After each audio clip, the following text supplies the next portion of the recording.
Come on, come in. Welcome, welcome. There we go. We're unmuted. I resent the fact that you guys think you keep me talking this whole thing. Come on, guys. I mean, I'm chatty sometimes when we talk about Lord of the Rings, but I think I'm a little over chatty maybe. But I'm on a little timetable today, so we have to try to finish this in 2.5 hours. Which I don't know what we're going to do. But we're going to try. We're going to get as far as we can. And then we're gonna see where we go from there. Philip, what's up? First live stream you've had service for. Wow. Love that.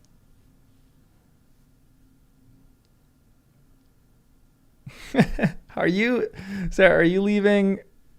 You're still cooking. Are you leaving early or leaving late? Like, are you leaving right now? Oh, Revenant, thanks again for the gifted. Appreciate it. It is like a perfect fall day here. Perfect fall day where I'm at. I'm drinking. This is water. I'm not that much of a coffee drinker. Don't love a good coffee. Although I guess sometimes I like the smell of coffee. Sometimes the coffee hits every once in a while.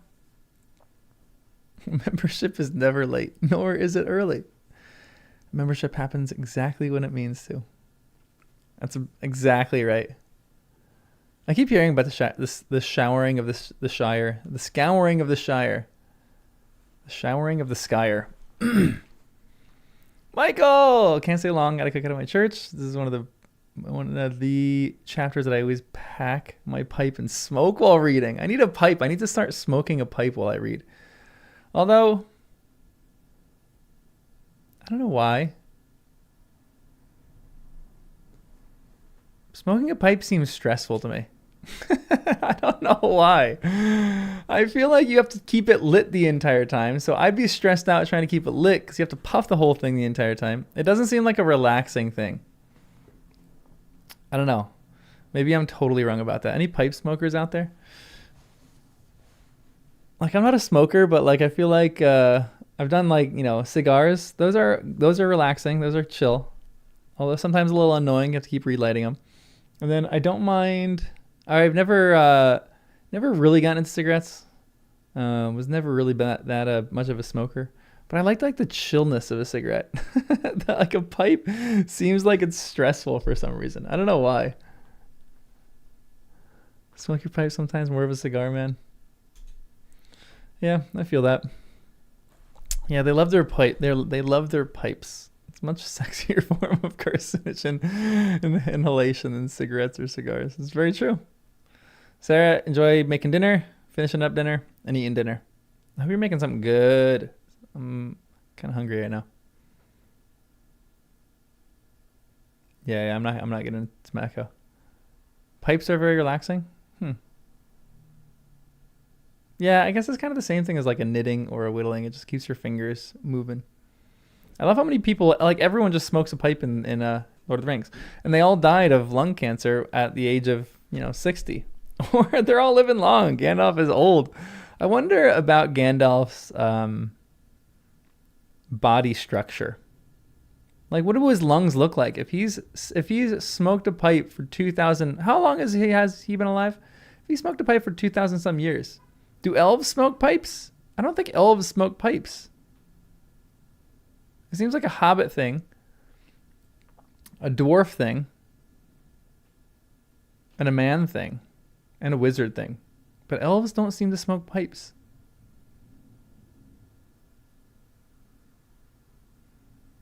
Gandalf can convert smoke into fireworks at his third lung.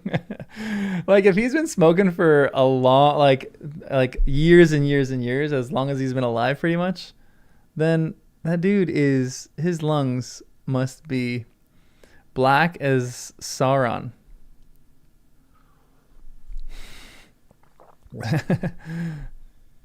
They weren't just dealing with smog. They were dealing with smog.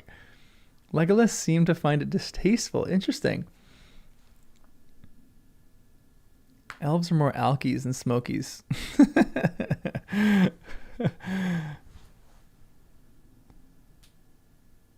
Great detail in Return of the King movies when Gandalf is smoking a pipe with Pippin, and he keeps coughing. That's because he has a new body. That's actually an interesting idea. Lotrian! Denethor likely saw captured Frodo in the Palantir. Really? Hold on. Hold on, we need to do this math. My only issue with that is Sauron didn't know about that.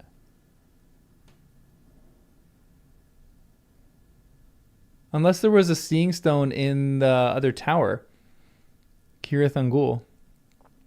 I don't think he would have known about that, no? If you were immortal, you'd be smoking all the time.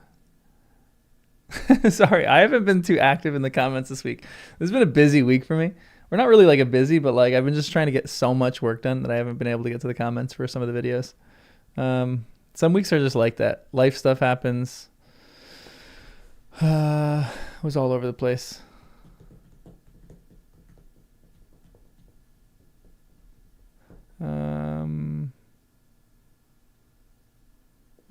The discussion sometimes it happens in Discord gets wild. Your guys' discussions on Denethor, and it's so okay. I have to say this one thing. The one thing that annoys me the most when I'm talking about Denethor, I know that I have not read the entire book. It's okay that people remind me of that. I don't care about that much. But I still don't think my movie perception is clouding my perception of Denethor. I think I just read him as a different character. A lot of you, I mean, it's like, I think he can be, he's like a warning sign, he's like the warnings of pride. I do have empathy for him. What's the difference between empathy and sympathy? I have both of those things for him. I feel bad for him. But I just don't think that justifies certain stuff. Like I'm not going to like shun him because everyone's done, like, he who's without sin cast the first stone. I've done, things in my life that I'm not, super proud of. So I think Denethor is Denethor is one of the most human characters. Like all these other characters, I'm never going to aspire to, or I'm never going to like become like a Faramir in my life. Like Faramir is like a god. I'll never become like a Gandalf or like some of these characters. That's who I aspire to be. But more often than not, I'm like a Denethor. So my criticisms, well, I actually take that back slightly. I don't think I'm really like a Denethor because I don't know if I would ever say, if I had sons or daughters, that I'd prefer one versus the other. And I don't know if I would ever say, I think he's a terrible person, to be honest. And I think he just got caught up in a lot of mix and all sorts of crap. So I just think he's an icky person. I keep using that word. I think he's icky. But he's relatable to some extent, but not to the full extent that like another character is relatable. Like I think a Merry and Pippin are more relatable to me than a Denethor. Like I see myself a bit more in their shoes. Like people that aren't like, going to change massive things in the world, but they do what they can. Good people, they just like hanging out, make some mistakes every once in a while, I really like them.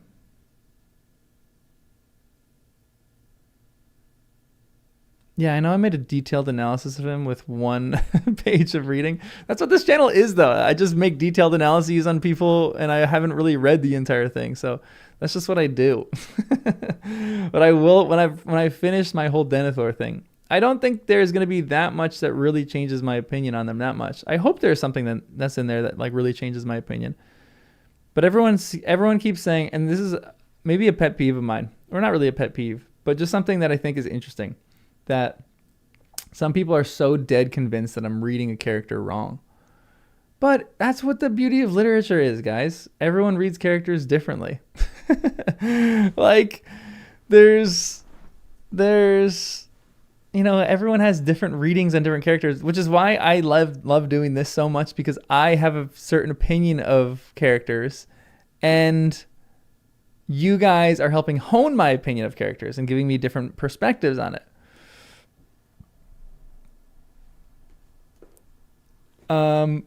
Yeah, I'm not like a Tolkien scholar, guys. Thank you, Oakleaf. Come to my channel for the enjoyment of me reading for the first time. I still don't think that my vision of him was very movie version of him, because I was expecting someone. You guys, my vision was tainted by everyone saying that how different he is from book to movie. I will say this. In my head, the picture that I think people were painting of Denethor was totally different from the movie. It was going to be a complete 180 reversal of the movie. And when I finally met Denethor, I just thought, I understand why Peter Jackson and co. made that change. That they made him insane to begin with. I don't think it's that far of a leap. I don't think it's that far of a leap, because he's insane for sure in the Pyre of Denethor chapter that we just read, but he's also kind of showing signs of insanity before that. Now, I wish they made it more gradual in the movies, but at the same time, I don't think my reading was that tainted by the movies. Because in other characters, my reading wasn't tainted by the movies. So why is Denethor all of a sudden the character that I'm being tainted with by the movies? Gimli is my favorite character in the entire thing, and I think he is nothing like his movie counterpart. And it annoys me to no end. Same thing as Frodo. My movie understanding of Frodo, I don't think changes my book understanding of him. So I just don't buy that my movie knowledge of Denethor is clouding my perception of him. I just think that I read certain lines and I'm not throwing around insanity too lightly. I have known. I don't think I'm throwing around insanity too lightly. I think he's had a mental breakdown. And so in that moment, I think he is behaving insanely. He is a madman. It's a self-proclaimed thing. They are saying that he is a madman. They're not logical though. They're following a course, but they're not logical because he's being toyed with Sauron. I don't think you can say that that's logical. Like, yes, all the other things that are happening in his life, like everything accruing, but I don't think that's the source of his madness in this chapter. I think the source of his madness is that Sauron has toyed with his mind. And he's gone mad because of all these other things, but because Sauron is toying with his mind and he's looking to the Palantir. I don't think that's a normal thing to do.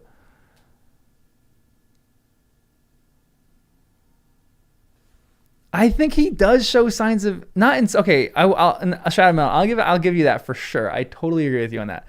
He doesn't. I think he shows not signs of insanity. I think he shows signs of madness before the Pyre of Denethor. He's totally mad and verging on insanity on the Pyre of Denethor when he's totally paranoid and like terrified of what he's going to do. And so I think I would say, leading up to that, he is showing signs of madness. He's showing signs that he's not in his right mind, which I think I'm with you guys. I probably judged him too harshly because maybe I knew where the story was going. Like if I read this without knowing anything, I think I would maybe think of him a little bit different. But when I'm reading him and I see these little signs that are popping up, I'm going, normal people don't say things like that. Like he was mentally unwell before the Pyre of Denethor.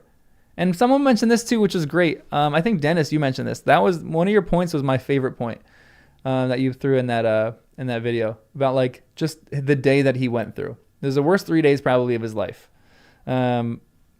Like both of his sons, he's got news that both of his sons are pretty much dead. One's dead. The other one is pretty much dead. He's being besieged. Like it's not a great time for him. So I'm not discounting the fact that like, yes, anybody would go mad in that case, in that scenario. But what I'm saying is he was an addict and he was dabbling in the Palantir for too long and he went crazy.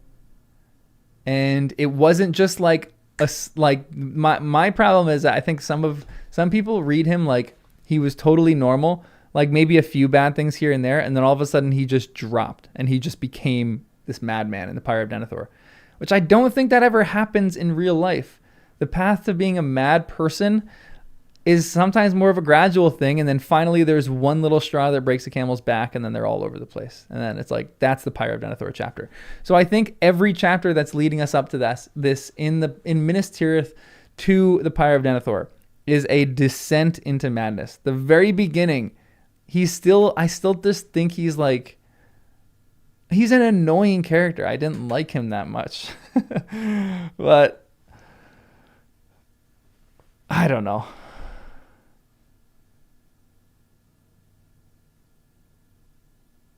Yeah, okay.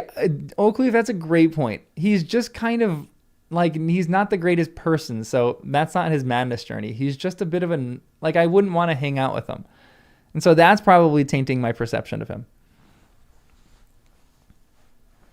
Yeah, Palantir corrupted Saruman, then it corrupted Denethor.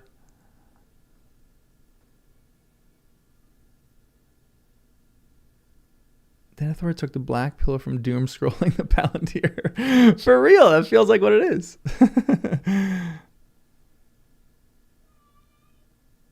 Someone's right outside my window just screaming.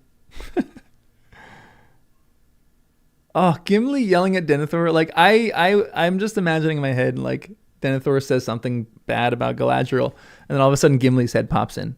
Excuse me? You said something wrong about my love? It is and I think tomorrow's essay is, oh no, that was yesterday's was the hard it was a clickbait title, but it was the hardest video that I've ever made, and it was just me saying one nice thing about Denethor, that I think it's impressive that he lasted that long at the Palantir when Aragorn came out of that Palantir, and the artwork shows that he looks like a wretch.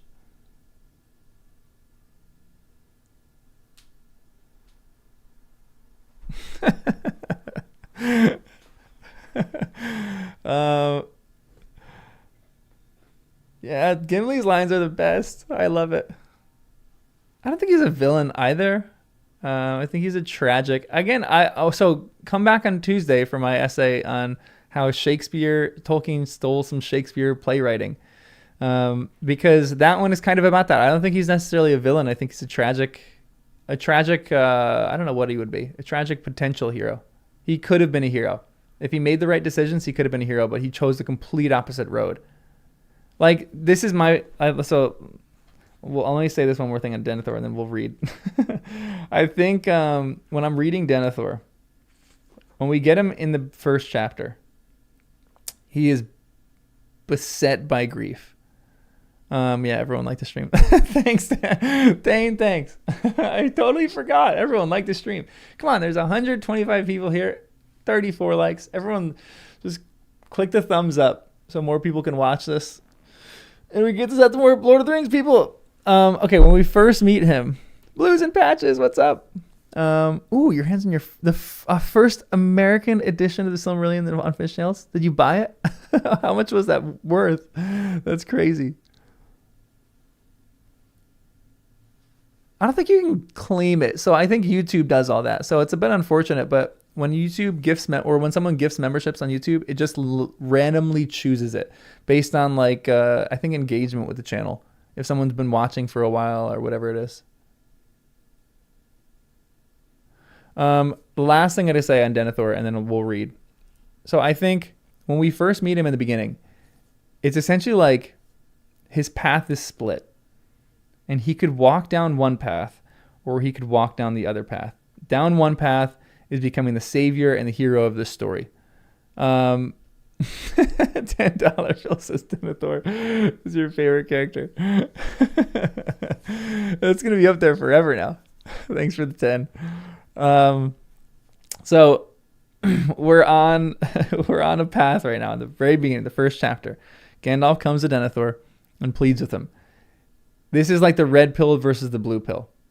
He could walk down this path and become essentially the hero of Minas Tirith if he does all the right things, because they really could save the city. And he has done a lot of the right things.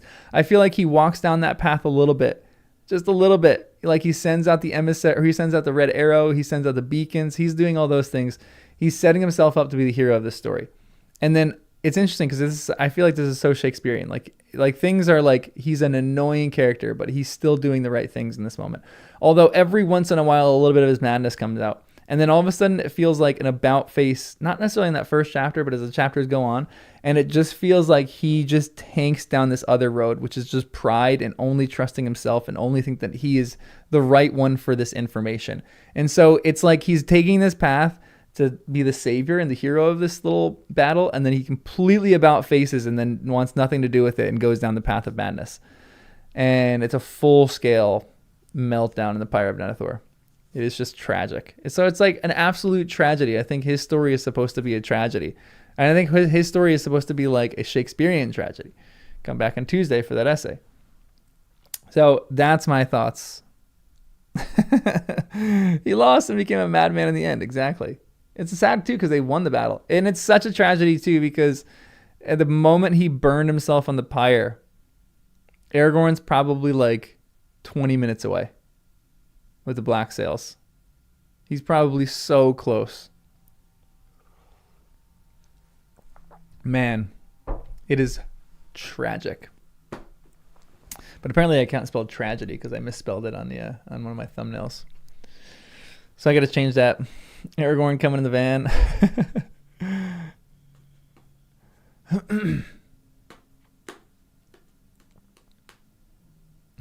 Yeah, that's true. Come back Tuesday. Most of you guys do stay for all the essays, but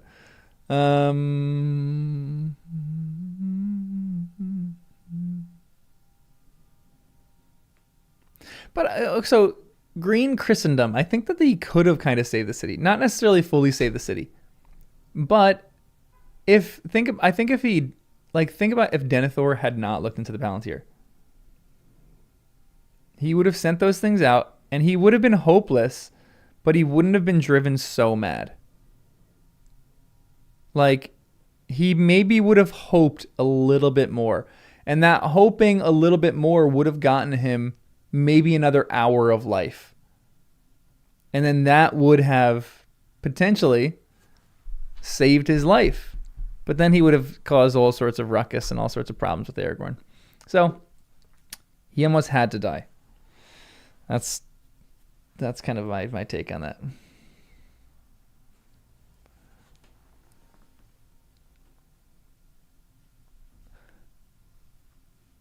He wouldn't have seen the black ships. I think that's why, I think his tragedy is that he has no hope. So it has to be written that way to some extent. He's whiny. I kind of agree. Justified maybe whiny, but still whiny nonetheless. I think if he didn't look into the Palantir, I think he maybe would have potentially had more hope. And would have led his men. So let me say this.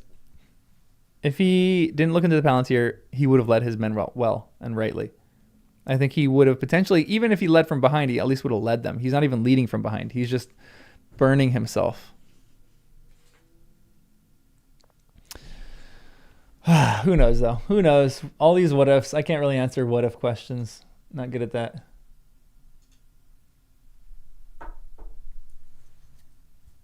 Aw, little kitten. That's so cute. I love little kittens. Yeah, hindsight's always 20/20. Yeah, whenever we read these, it's impossible to answer these questions. So. I seem good at what ifs. I don't know what that means. I think he did see the black ships in the Palantir. Didn't he mention that? Oh, a little gray tabby.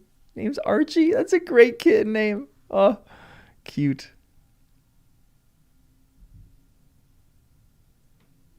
Yeah, exactly. My opinion is evolving because you guys helped me evolve my opinion, which is why I love doing things like this.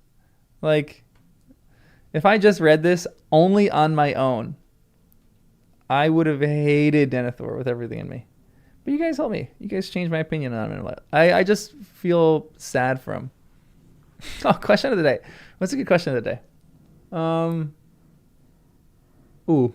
asked some people this the other day. If you had to eat at one restaurant for the rest of your life, where would it be? You have to eat there every meal. You can't make your own food. You have to eat there every meal. Actually, no, let's not do that. Not that you have to eat there every single meal. Just like you have to eat at a restaurant every single. If you go to a restaurant, you have to eat there. Oh, a little budget is not a concern. Total, like they give you free food whenever you're there, as much as you want to.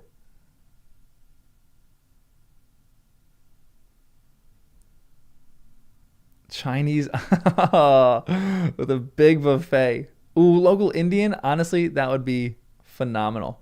Love Indian food. Oh, little Archie. Everyone, hold on. I'm going to show Archie real quick because this is so cute. There's little Archie. What a good looking cat. Oh, so neat. So cute. Love that. I love pets. Fish 3 times a day. Wow, that's a bold one. I don't know if I could do fish every meal. Pita Inn, honestly, that sounds great. Middle Eastern or Mediterranean food would probably be my pick.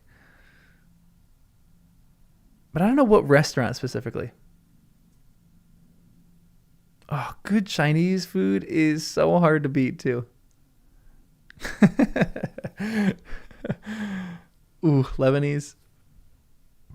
So my favorite is West African food too. Love good West African. Great cuisine. Sarah, welcome back. You, Sarah, wolfed down her meal. All right, I'm gonna start reading in 3 minutes, and then I'm kind of on a timetable. I'm not gonna rush my read, but I think we'll probably finish this in like 2 hours. That's my goal. Finish this in 2 hours. If I can't, I do have to leave at like 4 o'clock, almost on the dot. So if I don't finish, I'll just pause this and I'll do it sometime like I don't know, maybe late tonight or something. We'll see. Mediterranean, and it's a little healthy too. Thanks, Philip. Pizza. I don't know if I could do pizza. I would do Italian food, but I don't know if I could do pizza for every single time I went out and got some food. That would be a lot. But give me good Italian food. Oh, Italian food. Wow, Tolkien Rants, pizza. Pizza is delicious. I don't know what you're talking about. Also, everyone, like the stream. Because the more people that like it, apparently it does something with an algorithm. I don't know how any algorithm works on YouTube because I feel like it doesn't really work. But apparently it does something. So, yeah, cheese every day would demolish me. And you have to think about this. If you're eating it for the rest of the day, every single day, not every day, but if you're eating Cracker Barrel, could be. Honestly, Cracker Barrel is a versatile option. Cracker Barrel has so much. And you're eating this for the rest of your life whenever you go to a restaurant. So you have to be good with eating this kind of food when you're, 90.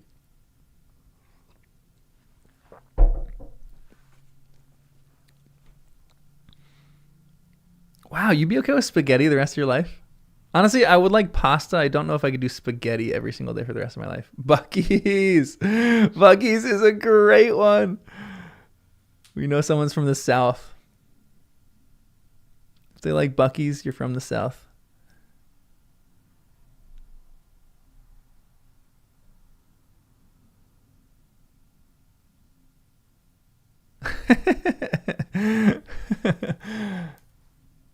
South African. Ooh, Cecilia. I was talking about West African food, but I don't know about South African food. I don't think I've had too much South African food. I'm still waiting on those the sweets. That's still my favorite story. Sending sweets, they just didn't go. You're like, all right, I'm just gonna eat them in your honor then. I love it. You're from Europe and you still know about Buc-ee's. Texas barbecue I could do for like once a month, and then that's all you have to eat. You're like an alligator. You just have like one meal a year and then you're good. Texas barbecue is delicious, but I don't know if I could do that every single time. I'm glad.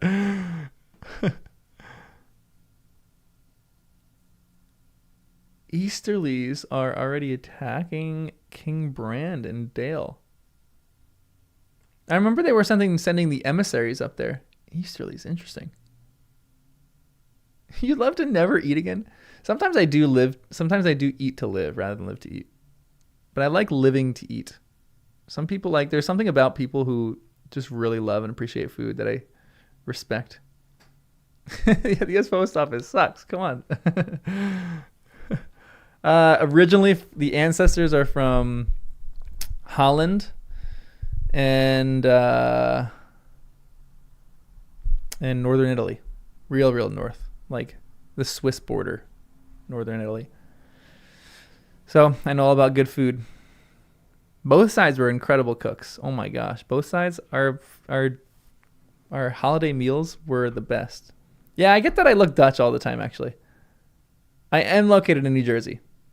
I am in the great state of the great country. We call it a country here. We're in the great country of New Jersey. If you're in the US, there's few states with higher pride than people who live in New Jersey.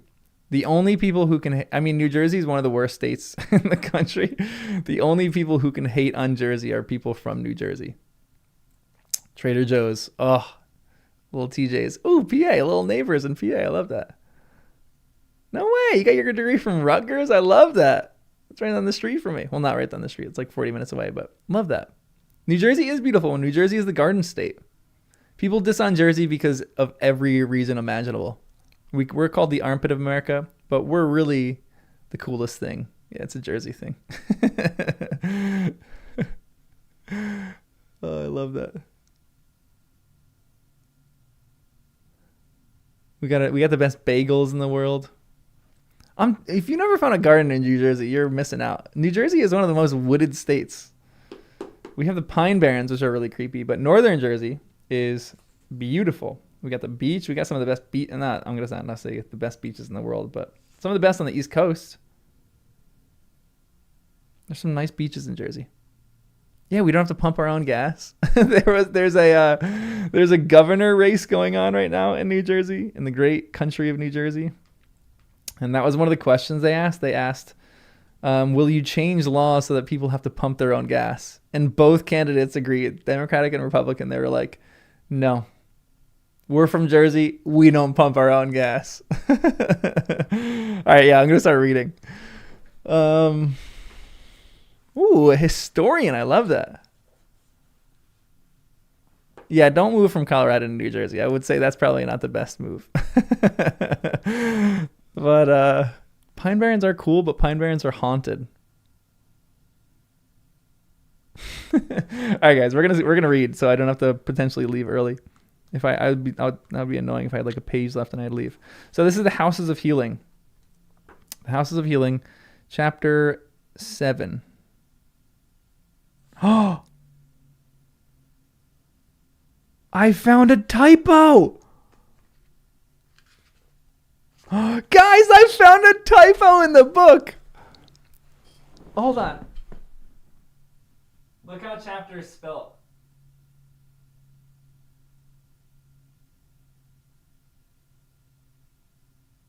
Chpater. Wow. I need to call them. I need to say, hey, it's Chapatter. We're on Chapatter 7. Chapatter is actually an old religious title. That's what they used during Tolkien's time. Yeah, it is proof that they weren't copy pasting. I respect that, honestly. It's kind of cool. That's actually so cool. I found a little typo. I feel good. There's a good essay in there. Yes, first essay. This chapter is so different that they didn't even spell it right. They had to spell it a totally ancient and unique way. I gotta look through and see if. All right, here we go. Chapatter 7, the Houses of Healing. Also, everyone, before I get really annoying, like the stream. I'm just gonna get annoying right there. Don't pump your own gas, and like the stream. The Houses of Healing. A mist was in Mary's eyes, of tears and weariness when they drew near the ruined gate of Minas Tirith. He gave little heed to the wreck and slaughter that lay all about. Fire and smoke and stench was in the air, for many engines had been burned or cast into the fire pits. And many of the slain also, while here and there lay many carcasses of the great Southron monsters, half burned or broken by stone cast. Ouch. So like they're just crushed from like thrown stones. Or shot through the eye by valiant archers of Morthond. Oh yeah, it is chapter 8. Sorry, I don't know my Roman numerals. Where is Morthond?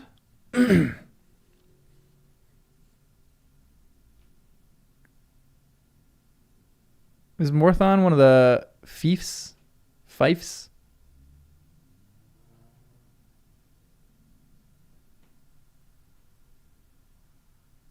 One of the southern ones. Okay, thank you. I guess that because they were talking about how these archers are valiant. And I don't think Tolkien would call enemy archers valiant. Close to Dunharrow. Interesting. It's over there somewhere. It's down there. We don't talk about Morthond that much. The flying rain had ceased for a time, and the sun gleamed up above. But all the lower city was still wrapped in a smoldering reek. Already men were laboring to clear a way through the jetsam of battle. And now out from the gate came some bearing litters. Litters? And now out from the gate came some bearing litters. What are litters? I'm gonna stand on the ground that I will never say fife correctly.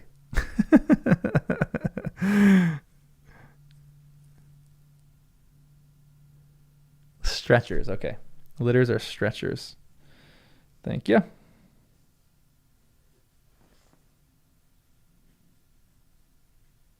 I gotta brush up on my ancient language. Gently they laid Éowyn upon soft pillows, but the king's body they covered with a great cloth of gold. And they bore torches about him. Aww. And their flames, pale in the sunlight, were fluttered by the wind. So Theoden and Éowyn came to the city of Gondor, and all who saw them bared their heads and bowed. And they passed through the ash and fume of the burned circle, and went on and up along the streets of stone. To Merry the ascent seemed age-long, a meaningless journey in a hateful dream, going on and on to some dim end that memory cannot seize. Oh, to Merry the ascent seemed age-long, a meaningless journey in a hateful dream, going on and on to some dim ending that memory cannot seize. Oh, his grief of Theoden is...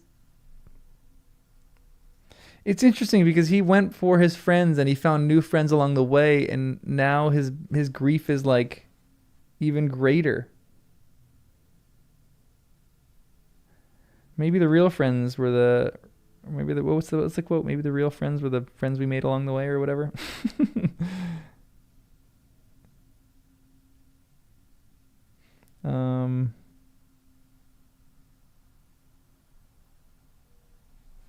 That's sad.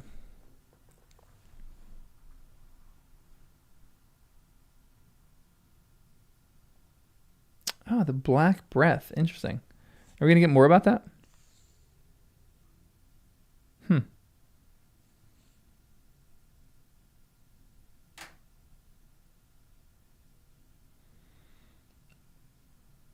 It's definitely about the friends we meet along the way. Yeah, Gonvery gone, Imrahil.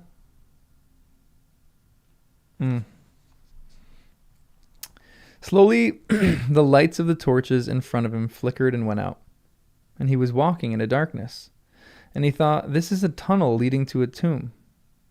There we shall stay forever. But suddenly, into his dream, there fell a living voice. Well, Merry, Thank goodness I have found you. Please tell me this is Pippin. He looked up. Wait, I gotta, hold on. Slowly the lights of the torches in front of him flickered and went out. And he was walking in a darkness, and he thought, this is a tunnel leading to a tomb. There we shall stay forever. But suddenly into his dream there fell a living voice.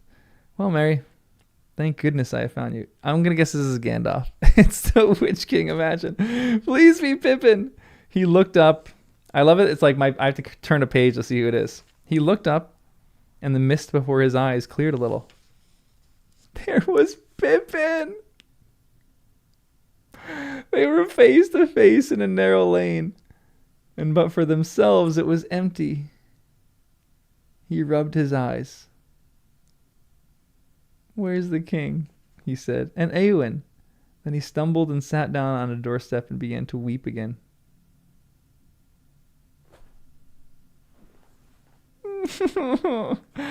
How a friend can pluck you out of darkness. Oh. Or help you through it. Pippin reunion.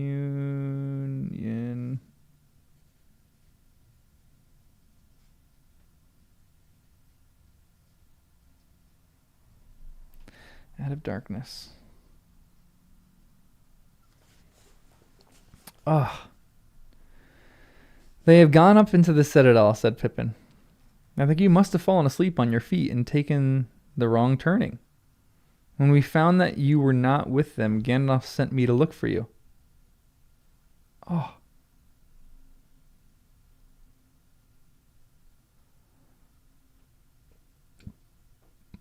Oh, this is so tragic. He lost his way in his grief. Poor old Mary.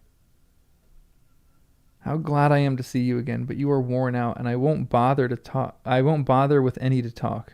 Or wait, I won't bother you with any talk. But tell me, are you hurt or wounded? Oh, this is so good. This is the friend that I need.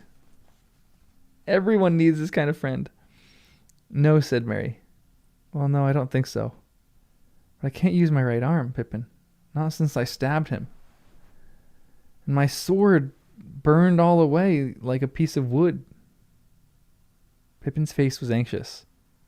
Well, you had better come with me as quick as you can, he said. I wish I could carry you. You aren't fit to walk any further. They shouldn't have let you walk at all. But you must forgive them. So many dreadful things have happened in the city, Mary, that one poor hobbit coming in from battle is easily overlooked. It's not always a misfortune being overlooked, said Mary. I was overlooked just now by... No, I can't speak of it. Help me, Pippin. It's all going dark again. And my arm is so cold. Lean on me, merry lad, said Pippin. Come now, foot by foot, it's not far. Are you going to bury me?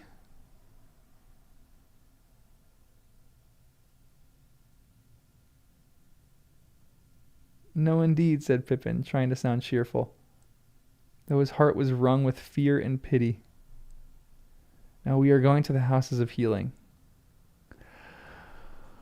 Oh, this is so sad.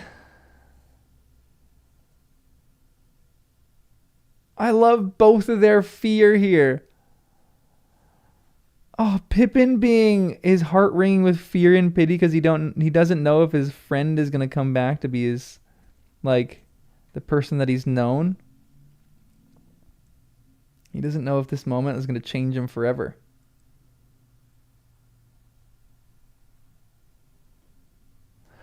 Oh, this is crushing.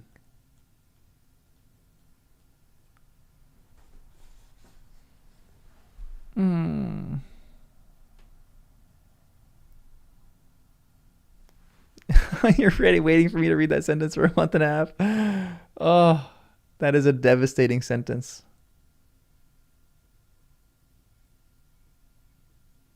Yeah, seriously. Honestly, it's great writing on Tolkien's part.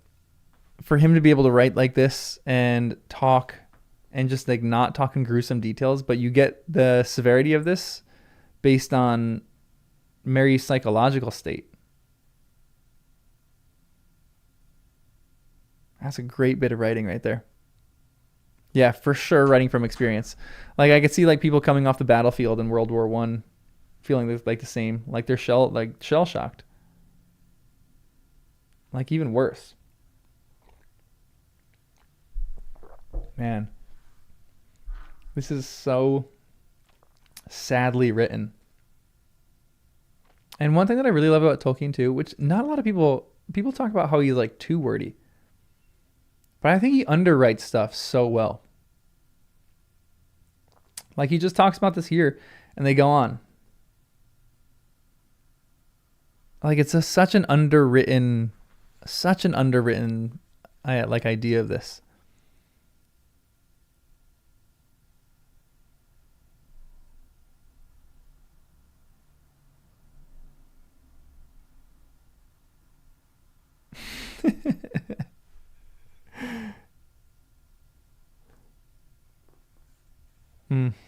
All right, let's keep reading. They turned out of the lane that ran between tall houses and the outer wall of the fourth circle, and they regained the main street, climbing up to the citadel. Step by step they went, while Merry swayed and murmured as one in his sleep. I'll never get him there, thought Pippin. Is there no one to help me? I can't leave him here. Just then, to his surprise, a boy came running up behind. And as he passed, he recognized Baragil Baragon's son. Hello, Baragil, he called. Where are you going? Glad to see you again and still alive. I am running errands for the healer, said Baragil. I cannot stay. Don't, said Pippin. But tell them up there that I have a sick hobbit. A Parian, mind you. Parian?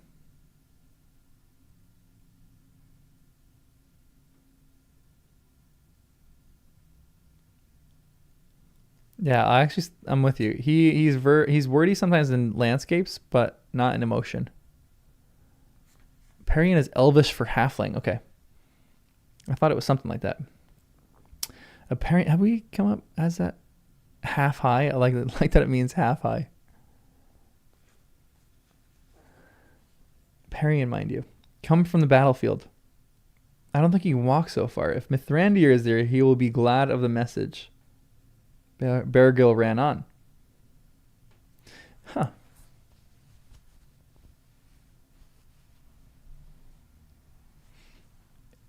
That's interesting that Pippin did this. And he didn't say, come help me bring my friend back up to the House of Healing. Like he's still letting him do his job. Huh. I'd better wait here, thought Pippin. So he let Merry sink gently down onto the pavement in a patch of sunlight. I love that. And then that's like so good. That's such an underwritten little thing. Just being in a little patch of sunlight, feeling that hope on you. Like he probably hasn't felt the sun on his face in. It's gotta had to be like a few days. Love that. And then he sat down beside him, laying Merry's head in his lap. He felt his body and limbs gently and took his friend's hand in his own.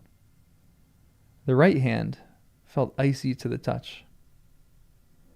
It was not long before Gandalf himself came in search of them. He stooped over Merry and caressed his brow. Then he lifted him carefully. He should have been born in honor into this city, he said. Oh. He has well repaid my trust. For if Elrond had not yielded to me, neither of you would have set out. And then far more grievous would the evils of this day have been, he sighed. And yet here is another charge on my hands, while all the time the battle hangs in the balance. I love Gandalf's wrestling here. wrestling with really what he needs to do and like what the right thing really is to do. Like he's like, oh man, it was the right thing to bring them, but he's like, now he feels personally responsible for bringing them, and he's bummed about it. Well, not bummed, but you know what I mean. Man.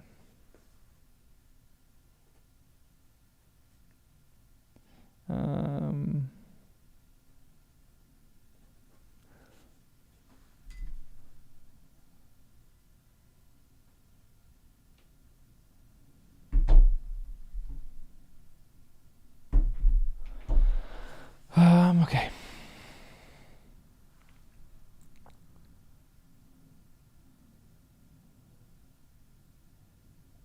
I thought that is one of your favorite passages. I've heard that he was thinking about bringing someone from his own house. I think I've heard that fact somewhere.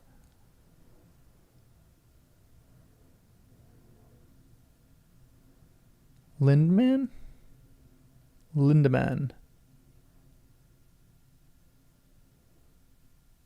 Man, this is great writing.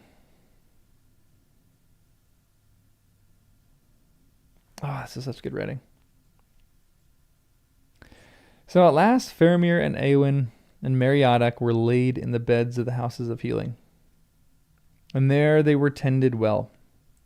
For though all lore was in these latter days fallen from its fullness of old, the leechcraft of Gondor was still wise, and skilled in the healings of wound and hurt. And all such sickness as east of the sea mortal men were subject to, save old age only. For that they had found no cure. And indeed the span of their lives had now waned to little more than that of other men. Oh dang. So they're losing. Interesting.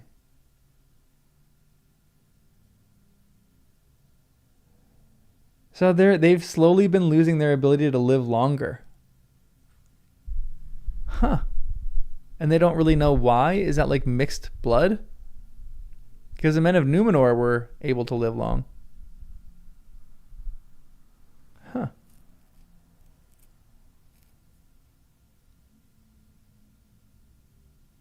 That's interesting. Just general waning. It's like they just, just like our generation, we haven't figured out a solution to old age yet. Ryan, we don't use that word in this chat. Excuse you.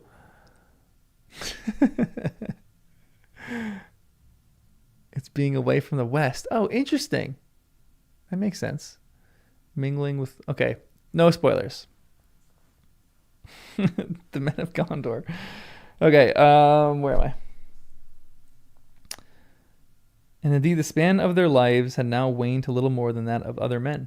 And those among them who passed the tale of 50 years with vigor were grown few, save in some houses of purer blood. There you go.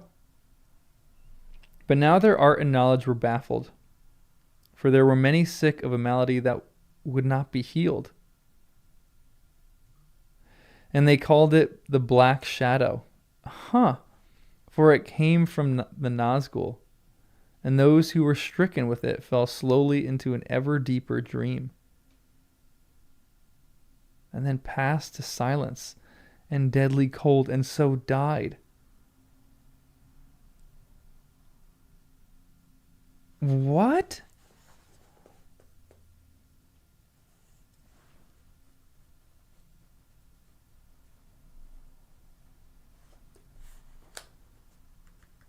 Holy.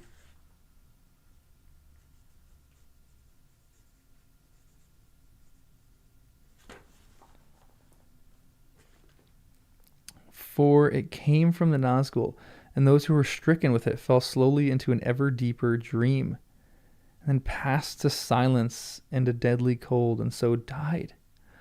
Oh. Devastating.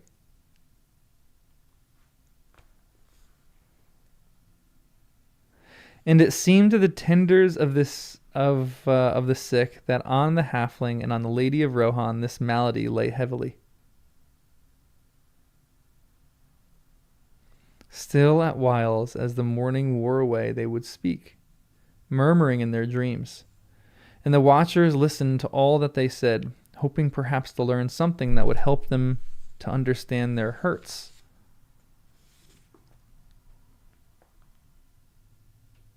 But soon they began to fall down into darkness, and as the sun turned west, a gray shadow crept over their faces.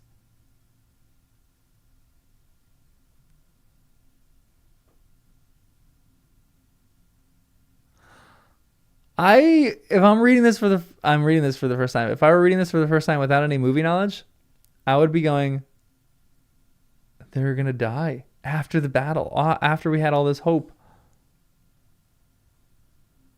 But Faramir burned with a fever that would not abate.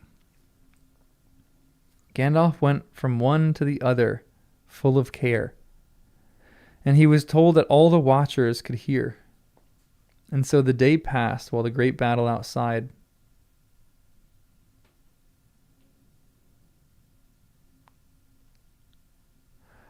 So there's still the battle is still happening.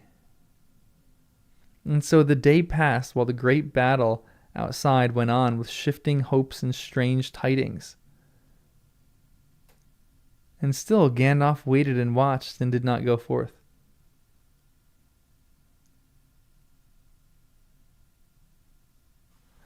Crazy. Not that I thought the battle was over, but I thought when Aragorn kind of landed, it was like...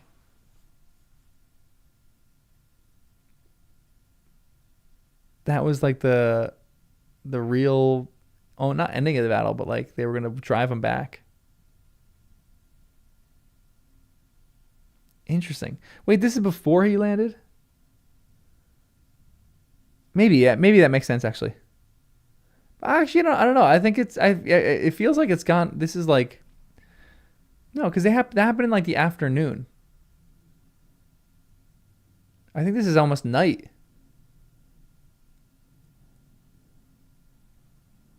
Because it's saying it's about to be night right now. As soon as it began to fall down into the darkness, as the sun turned west. Oh, so it just turns west. So maybe it's like the end, like early afternoon here. Interesting.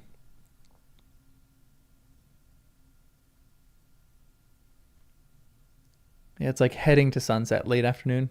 Yeah. Wow, that's interesting. So I guess the battle maybe hasn't turned yet. I'm curious. Okay, well, let's see. Gandalf waited and watched and did not go forth, till at last the red sunset filled all the sky, and the light through the windows fell on the gray faces of the sick.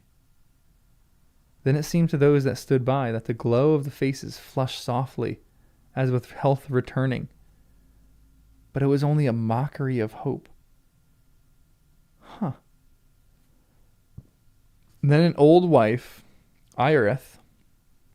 Is this everyone's favorite character? Ioreth, the eldest of the women who served in that house, looking on the fair face of Faramir, wept. For all the people loved him.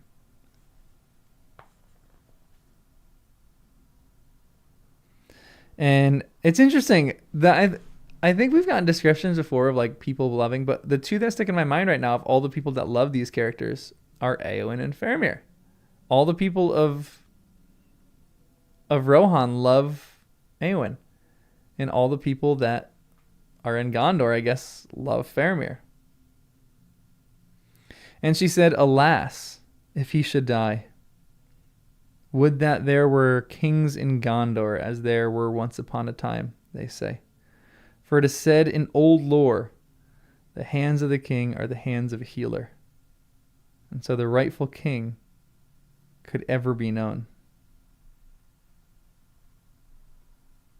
The hands of the king are the hands of a healer. That's cool.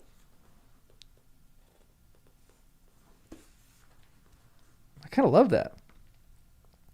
And Gandalf, who stood by, said, Men may long remember your words, Irith, for there is hope in them. Maybe a king has indeed returned to Gondor, or have you not heard the strange tidings that have come to the city? I have been too busy with this and that to heed all the crying and shouting, she answered.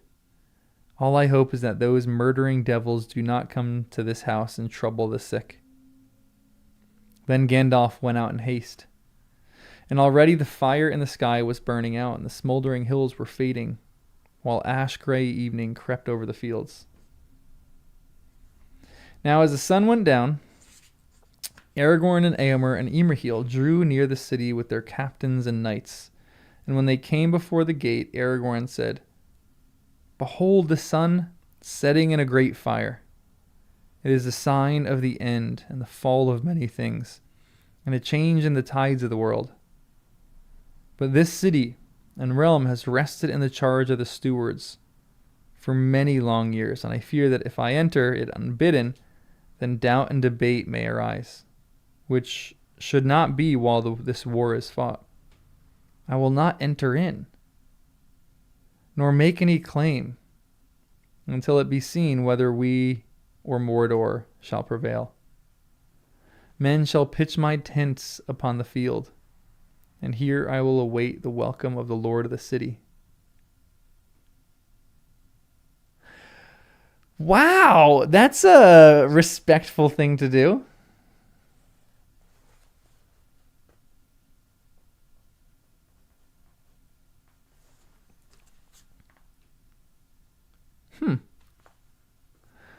Yeah, what a saint right here. I love that. Wait, pronunciation notes being Yorith. So not Irith, it's Yorith. Okay, Yorith, thank you. A lot of people are saying that. Wait, Yorith? Yorith or Yorith? Yorith? Yorith, 2 syllables, okay. Honestly, Draken, that is such a cool point too. He's literally been like chomping at the bit to get here, and then he is patient. What a sign of a good leader. This is like the telltale sign that this guy is a good leader. I love that. Yorith. Okay, it's not Yorith. Yorith. It's Yorith. Okay. What a great leader Aragorn is. Dang.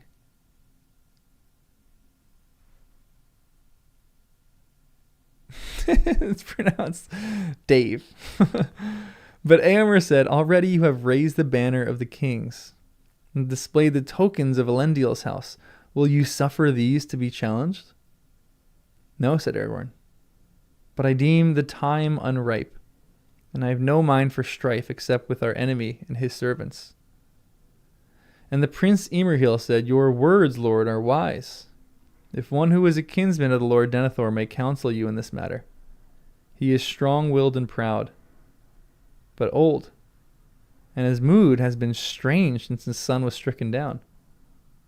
Yet I would not have you remain like a beggar at the door. Not a beggar, said Aragorn. Say a captain of the rangers, who are unused to cities and houses of stone. And he commanded that his banner should be furled, and he did off the star of the northern kingdom and gave it to the keeping of the sons of Elrond.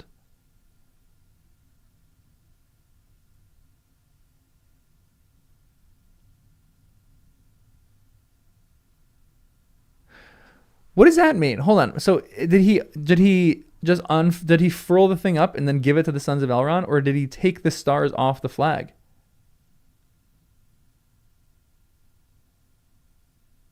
Interesting.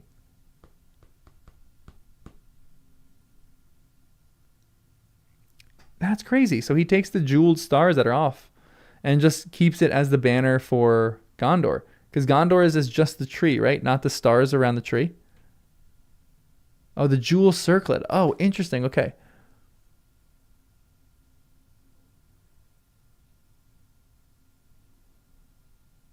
So he's hiding the king's banner, not off the banner. Okay. Okay, so he didn't take anything off the flag.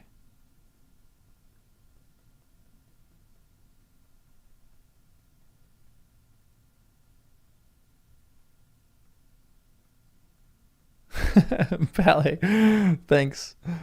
So he took the little circlet off. Okay, gotcha. That makes sense. Dang, that's actually kind of crazy. I love his respect here. He's a patient man. I love this respect that he has. This is actually incredibly admirable. Not I liked Aragorn. He hasn't been my favorite character because, like, you know, I have Gimli, Pippin, and in the entire Fellowship, Aragorn's been like middle tier for me. I'd probably say I liked Gimli and the four hobbits more than I liked Aragorn. But now he's rising because he's just such a regal, kingly man. And he's doing all things properly with proper manners. You know what I mean? Yeah, not kingly yet. I can't say king, sorry. Arnor, the scepter of Gondor. Interesting. Tolkien rants in the Fellowship. I'm just talking the Fellowship here. I probably honestly, I think I do like Frodo more than Faramir. Frodo is a great character, guys. Frodo is a freaking great character. Justice for Frodo. Legitimately, Frodo is one of the most underrated characters in all of this book. And he's the main character. Come on. How do you not like Frodo?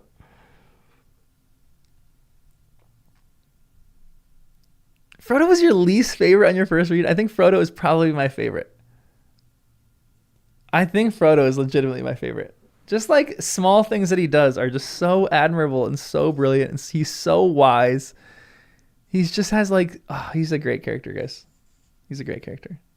But it's changing. My analysis changes all the time. All right, I'm going to keep reading. You guys can debate Faramir versus Frodo in the chat. Then the Prince Imrahil and Eomer of Rohan left him and passed through the city. And the tumult of people mounted to this, and the tumult of the people and mounted to the citadel. And they came to the hall of the tower, seeking the steward, but they found his chair empty. And before the dais lay Theoden king, of the mark upon a bed of state.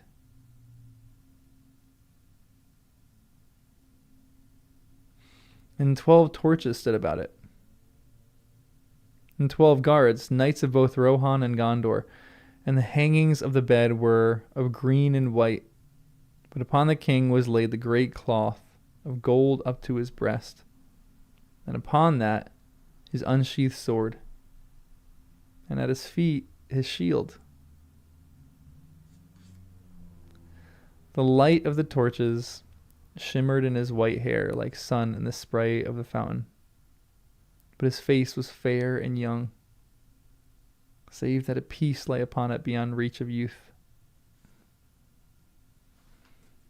And it seemed that he slept.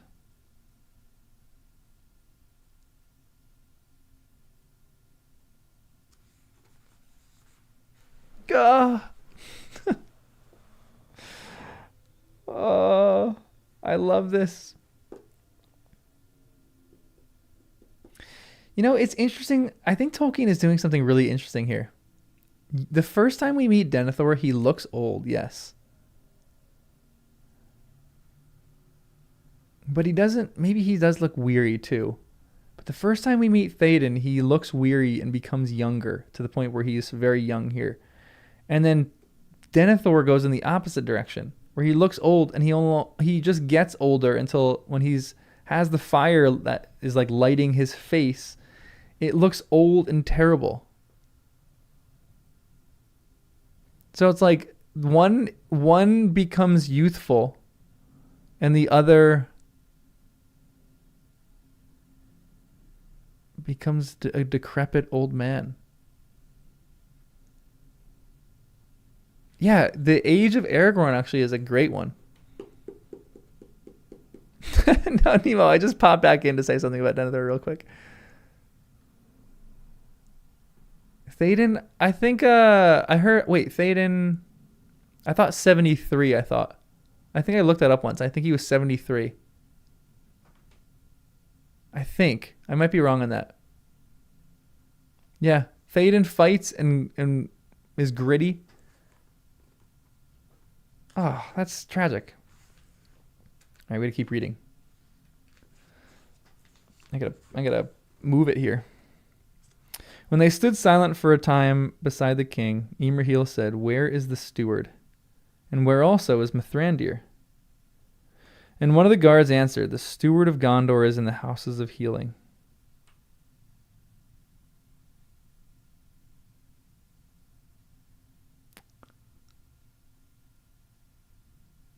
They're talking about Faramir.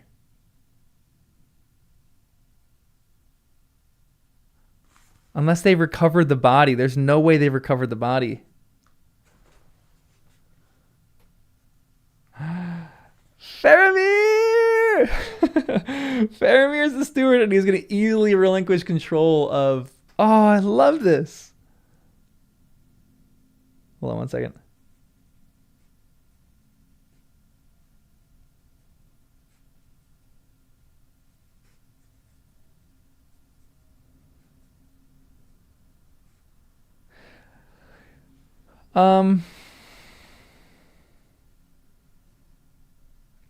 You know what's interesting too? In this whole thing of looking young, it's funny too because in the previous little thing, Yorith has this one little quote where, or no, not Yorith, but the quote is they found lots of cures. The only thing that they didn't find was old age. And then all of a sudden you have Théoden who's laying on his deathbed and who looks youthful and young. That's the cure for old age. It's like Tolkien is yelling at us, the cure for old age, living a full life. I don't know, something like that. All right, I'm going to keep reading. The steward of Gondor is in the houses of healing. But Éomer said, "Where is the Lady Éowyn, my sister? For surely she should be lying beside the king. And in no less honor, where have they bestowed her?" And Imrahil said, "But the Lady Éowyn was yet living when they bore her hither. Did you not know?" And hope unlooked for came so suddenly to Éomer's heart, and with it the bite of care and fear renewed, that he said no more, but turned and went swiftly from the hall, and the prince followed him. And when they came forth, evening had fallen, and many stars were in the sky. And there came Gandalf on foot with him, one cloaked in grey.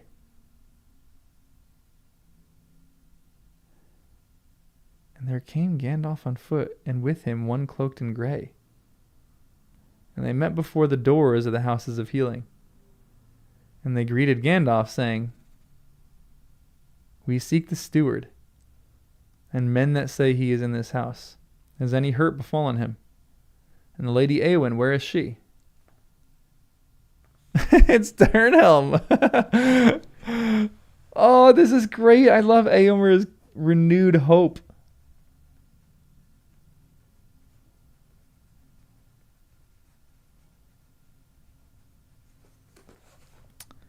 Then hope unlooked for came so suddenly to Éomer's heart. Ah. Oh. And Gandalf answered, "She lies within." Wait. And Gandalf answered, "She lies within and is not dead, but is near death. But the Lord Faramir was wounded by an evil dart. As you have heard, he is now the steward. Hey, for Denethor has departed, and his house is in ashes." And they were filled with grief and wonder at the tale that he told.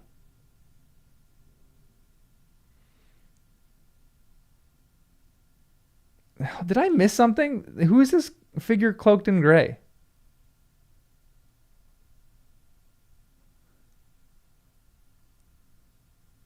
Gandalf and Mandalf?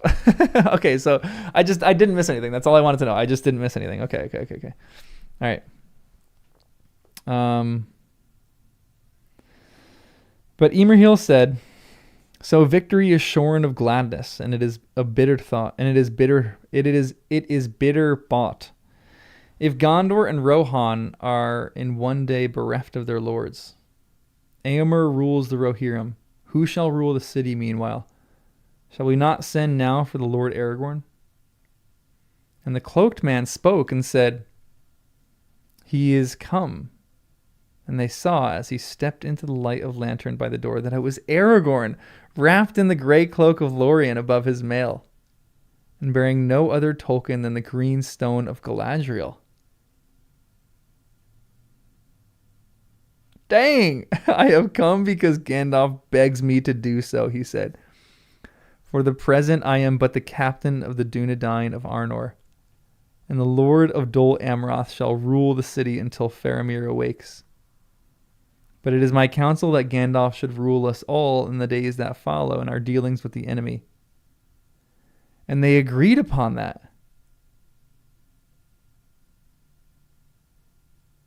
Whoa, that's crazy. This is so cool too, because this is just, Imrahil is so great. Aragorn's like, and the Lord of Dol Amroth shall rule the city until Faramir awakes. But it is my counsel that Gandalf should rule us all in the days that follow and in our dealings with the enemy. I love that. He's like, Imrahil is in charge, but he's like, now Gandalf is really the one in charge. And Imrahil doesn't speak up here. He's probably like, that's how it should be. Imrahil is such a humble, underwritten character. Oh, I love Imrahil. Then Gandalf said, Let us not stay at the door, for the time is urgent. Let us enter. For it is only in the coming of Aragorn that any hope remains for the sick that lie in the house. Thus spake Yorith, wise woman of Gondor. The hands of the king are the hands of a healer, and so shall the rightful king be known. Is Aragorn going to start healing people? Is he going to start putting his hand on people with this? Like, no.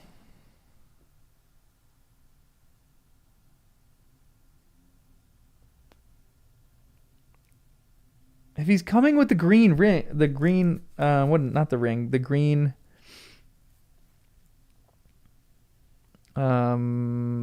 stone of Galadriel, does that have healing power to it?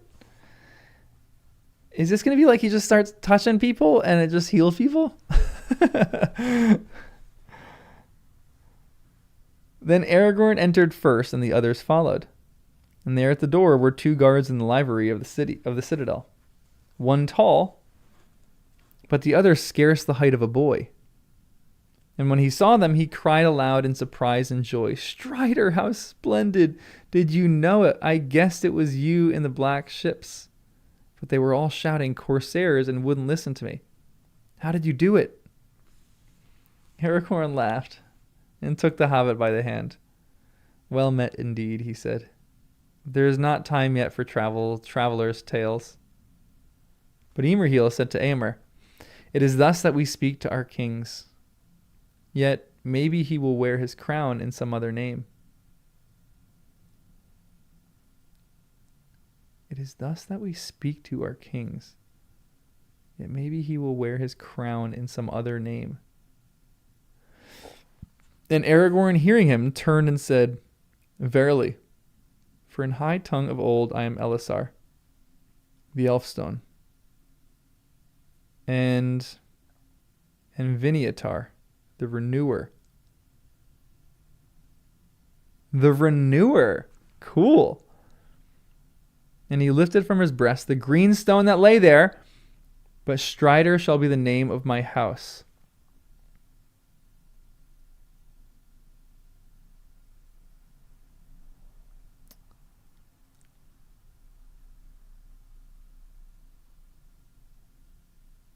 Cool.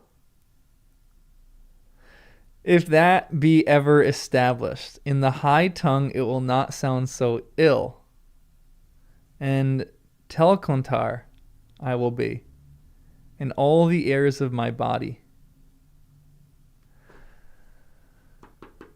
That's kind of cool. I like that he's taking the name Strider again.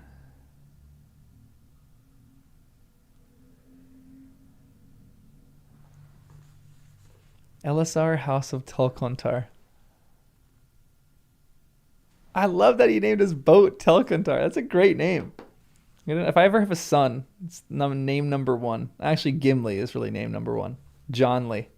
But name number two, Telcontar. John Lee Telcontar.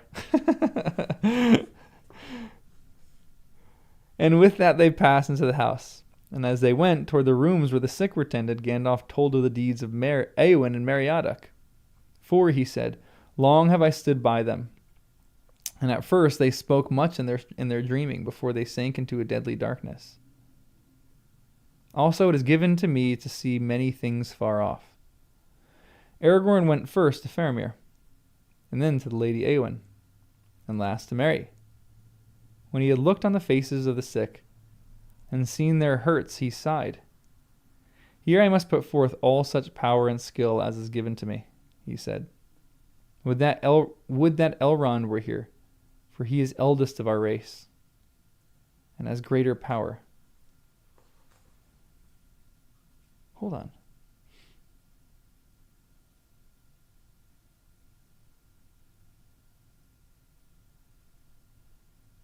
Aragorn's half-elven?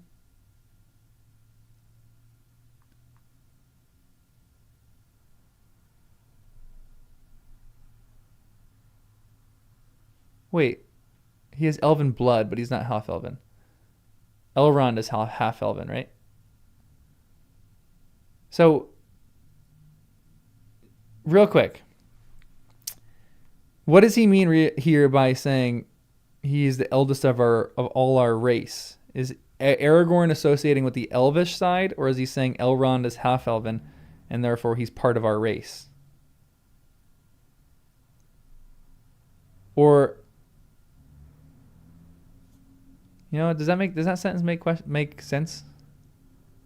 Both? Númenorian? Interesting.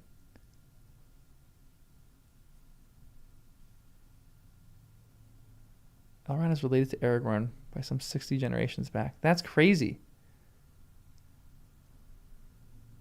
That's actually crazy. So Arwen and Aragorn are like 50th cousins, or cousins 50 times removed, whatever that would be.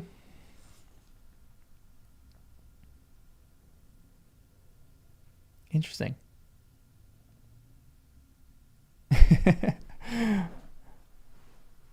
Okay, no spoilers. No spoilers. I'll figure out all that stuff later. Sorry, I kind of asked you guys for spoilers, but no spoilers. And Éomer, where am I? And Éomer, seeing that he was both sorrowful and weary, said, "First you must rest, surely, and at least eat a little." But Aragorn answered, "Nay, for these three, and most soon for Faramir, time is running out. All speed is needed." Then he called to Yorith and said, "You have store in this house of healing, or you have store in this house of the herbs of healing." "Yes, Lord," she answered, "but not enough, I reckon, for all that will need them. But I am sure I do not know where we shall find more. For all things are amiss in these dreadful days, what with fires and burnings, and the lads that run errands so few, and all the roads blocked. Why, it is days out of count since ever a carrier came in from the Lossarnack to the markets. But we do our best in this house with what we have, as I am sure your lordship will know." "I will judge that when I see," said Aragorn. "One thing also is short time for speech. Have you Ethelas?" "I do not know." "I am sure, Lord," she answered. "At least not by that name. I will go and ask of the herb master. He knows all the old names. It is called Kingsfoil," said Aragorn, "and maybe you know it by that name, for so the country folk call it in these latter days." Does Aragorn use Kingsfoil on Frodo when he gets stabbed? I can't remember that in the book. Kingsfoil. It's a weed. So he does. Okay, so he uses it with Frodo. So we should know kind of what this is already. In the movie he does, but he does in the book too. Aquila 40 minutes behind.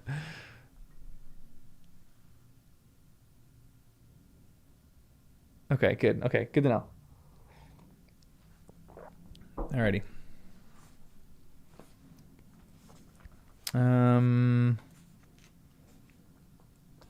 Oh, that, said Yorith.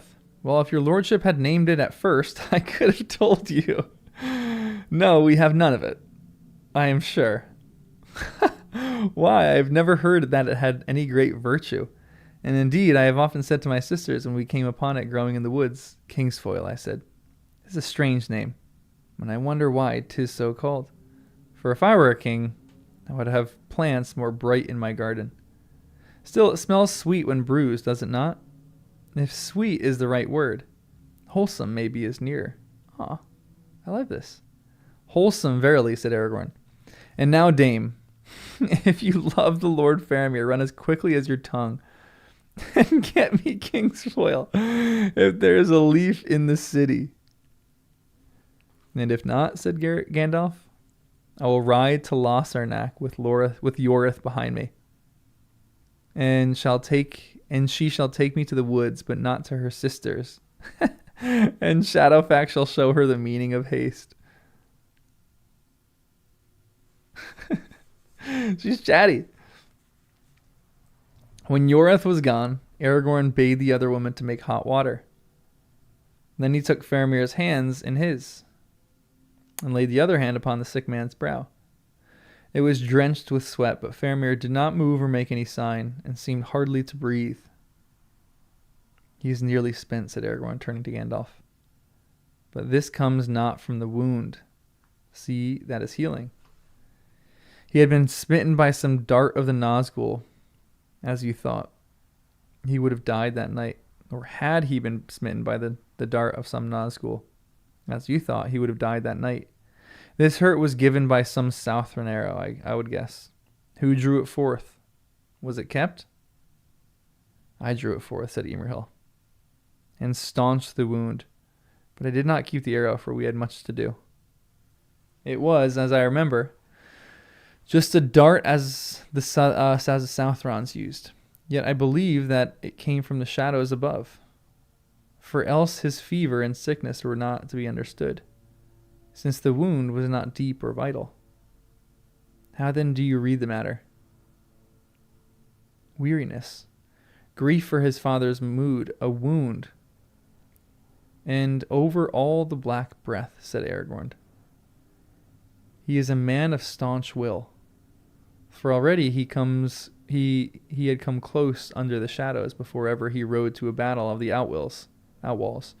Slowly the dark must have crept on him, even as he fought and strove to hold his outpost. Would that I could have been here sooner.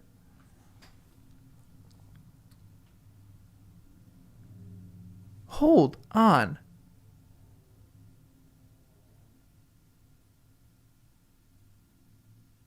Yet I believe that it came from the shadows above.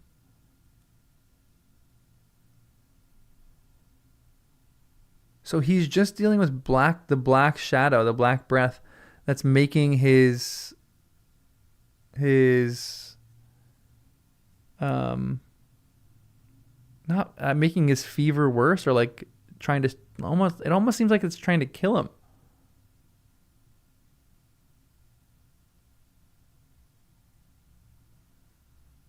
That's crazy. So Denethor brought all this on then.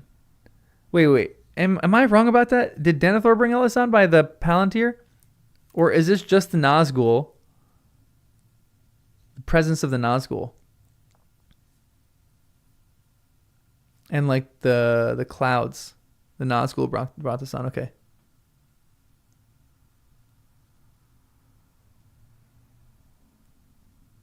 The prince said, is it, not it is.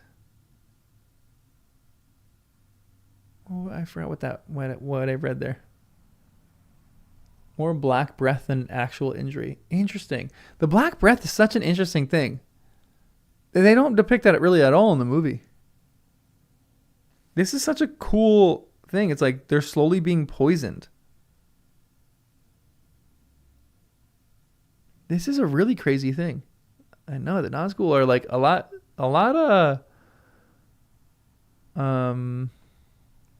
honestly, the Nazgul are a lot more intimidating in the book.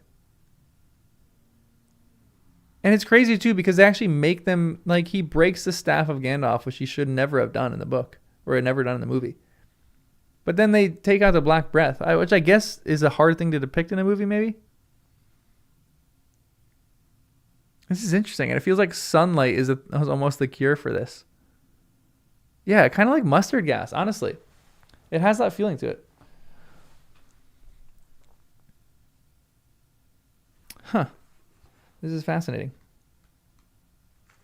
All right, a few pages left. Or what are we? We're like a little less than halfway. I gotta keep reading. This is crazy. The poison of the undead.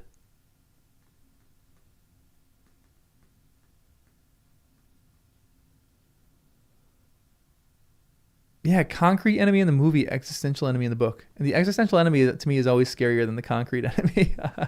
At least that's my opinion. Huh.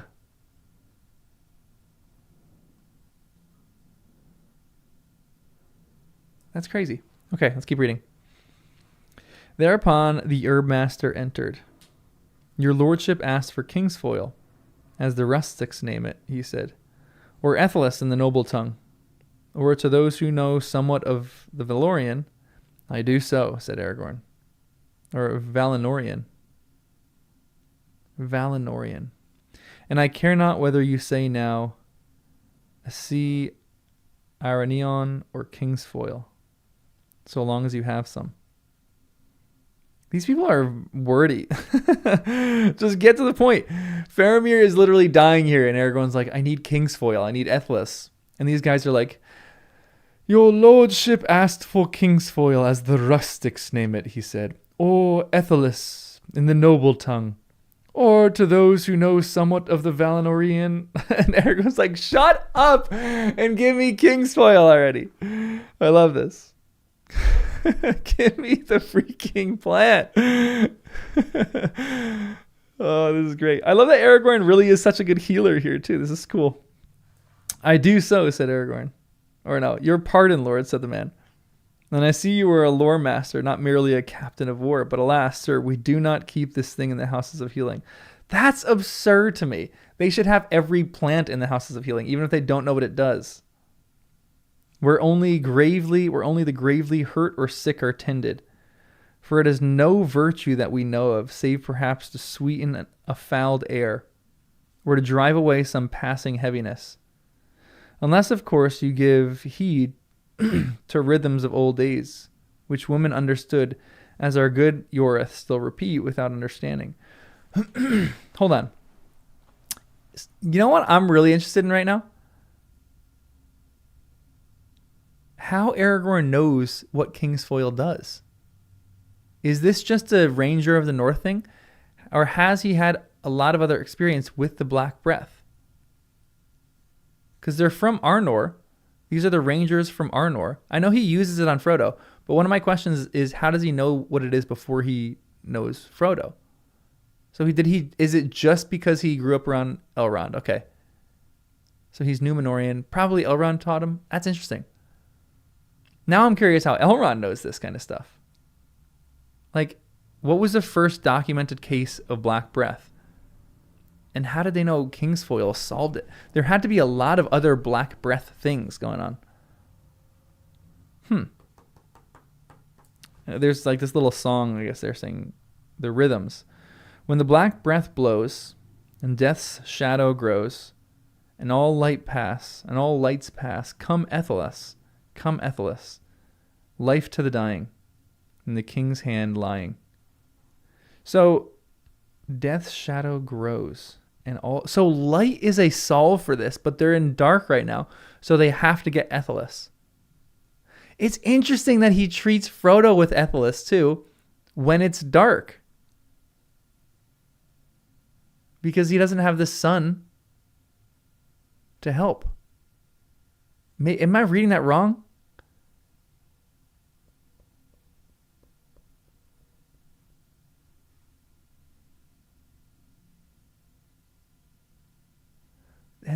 And if the Nazgul's poison to becoming...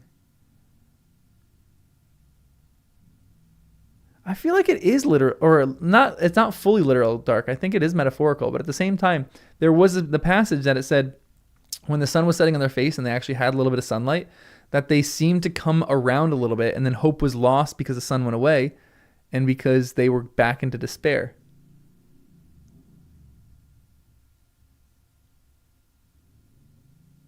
Maybe I'm wrong about that.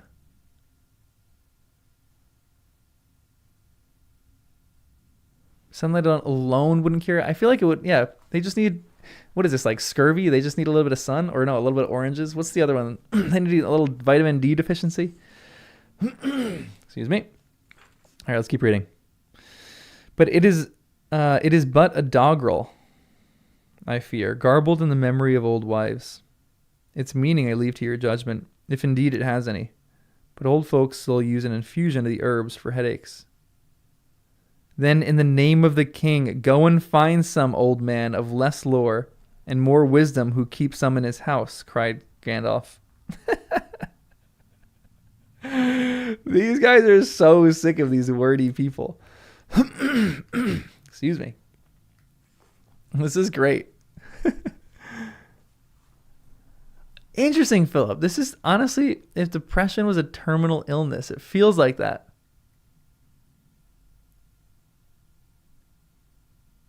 It feels a little like, I make like Harry Potter comparisons all the time. Like the Dementor's kiss. But like a slow kiss.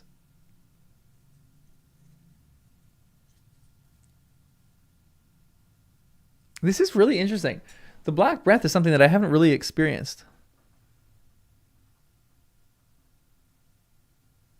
In the books, at least.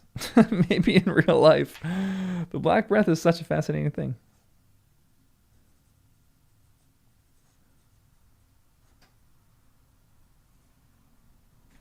All right. Let's keep reading. Now Aragorn knelt beside Faramir and held a hand upon his brow. And those that watched felt some great struggle was going on. For Aragorn's face grew gray with weariness.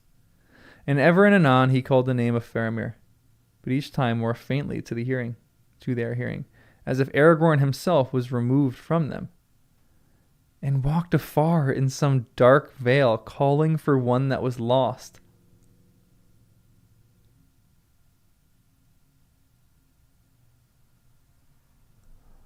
What? That is so cool to think about. That's crazy. Whoa. Healing has some different effects in Middle-earth.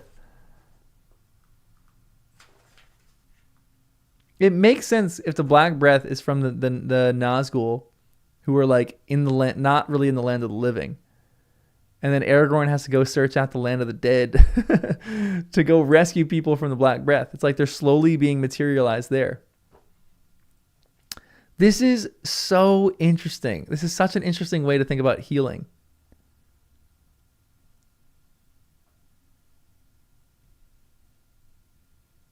Huh. Michael, that is great. Thanks for the $5 too. Aragorn's healing is crazy. I love that he is such a healer too. And they show that a little bit in the movie, but not really. Yeah, a spiritual malady with spiritual power. That's so fascinating. All right, let's keep reading. Man, my throat. Hold on.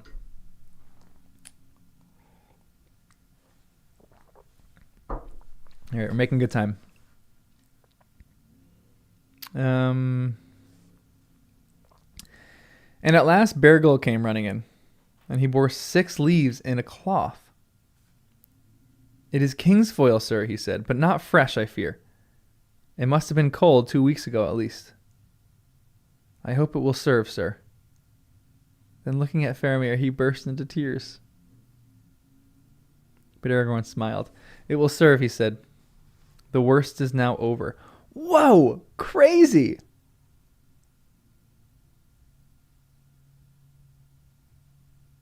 Aragorn doing some spiritual magic here. That's actually crazy.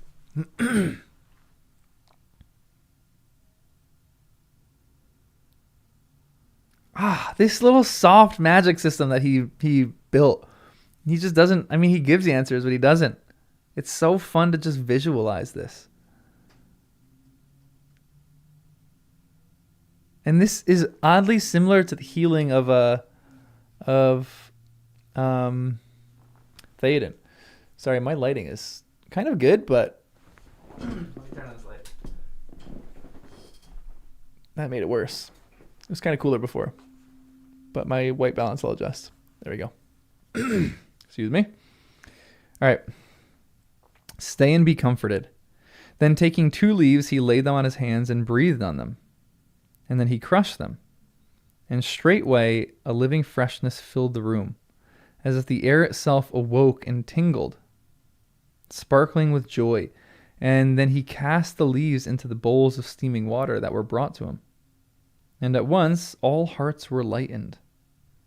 For the fragrance that came to each was like a memory of dewy morning, of unshadowed sun in some land of which the fair world in spring itself is itself but a fleeting memory. But Aragorn stood up as one refreshed, and his eyes smiled as he held a bowl before Faramir's streaming face. This is so good! This is crazy. Well now, who would have believed it, said Yorith to a woman that stood beside her. The weed is better than I thought. It reminds me of the roses of Imloth Melwi when I was a lass, and no king could ask for better. Suddenly Faramir stirred, and he opened his eyes, and he looked on Aragorn, who bent over him. And a light of knowledge and love was kindled in his eyes, and he spoke softly. My lord, you called me. I come. What does the king command? Faramir is the best. Faramir is the greatest character in this book. Oh my gosh. Faramir is my hero. What humility. Literal opposite of Denethor. Oh my gosh. The first words out of his mouth. The first freaking words out of his mouth after he comes back from being on death's door. What does the king command?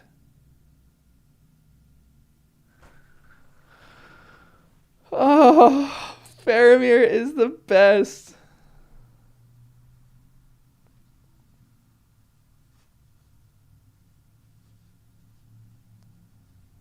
That is top tier. That is top tier character writing right here. Oh, this is so good.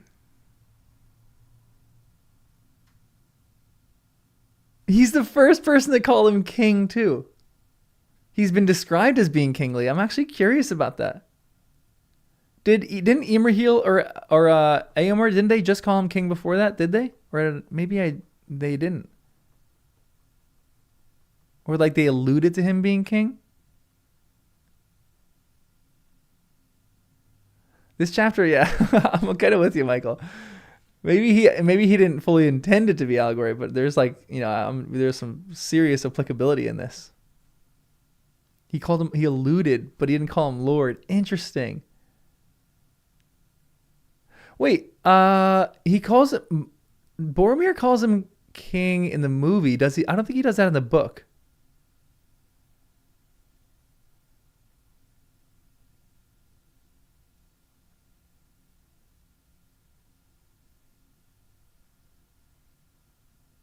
I don't think he does in the book. Although, legitimately, and now I know why that line shouldn't be in the movie, but it's still maybe one of my favorite lines in the movie.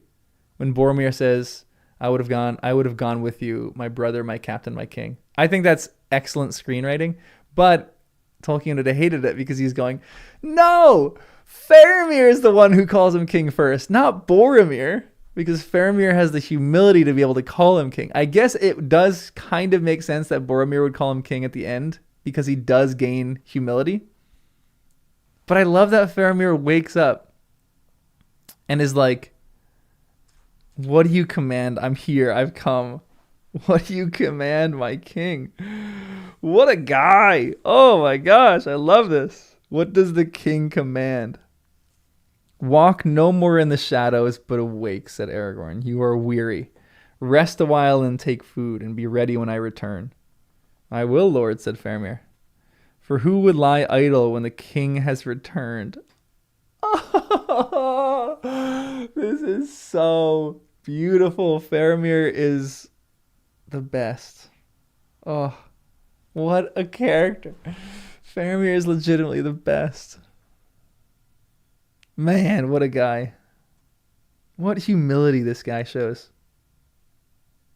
I think it's really like, again, not to get like, allegorical. Really Tolkien just showing how important humility is.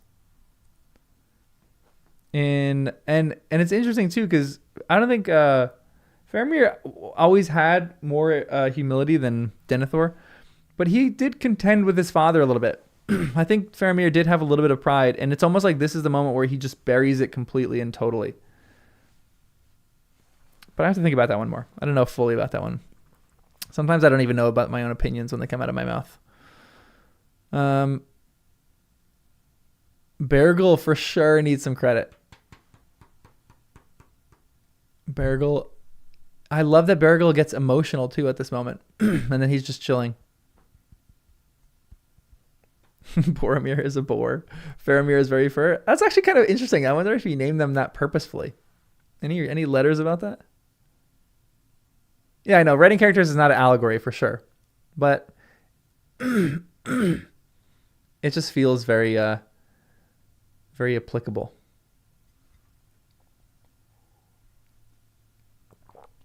All right, let's keep reading. Farewell then for a while, said Aragorn. I must go to others who need me. And he left the chamber with Gandalf and Emerhill. But Baragon and his son remained behind, unable to contain their joy. As they followed Gandalf and shut the door, Pippin heard Yorith exclaim, King, did you hear that? What did I say? The hands of a healer, I said. And soon the word had gone out from the house that the king was indeed come among them. And after war he brought healing. And the news ran through the city. Oh, this is so good. This is so good. Oh my gosh. Wow. But Aragorn came to Eowyn, and he said, Here is a grievous hurt and a heavy blow. The arm that was broken has been tended with due skill, and it will mend in time, if she has the strength to live. It is the shield arm that is maimed, but the chief evil comes through the sword arm. In that there seems no life. Are they going to amputate?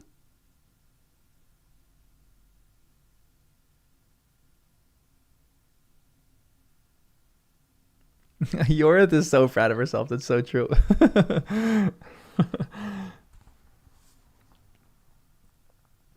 Although it is unbroken. I know. I'm going to read, guys. I just guys, I'm just giving you insights into what's going on in my mind. I'm just letting all my thoughts come out. I'm going to keep reading. Don't worry.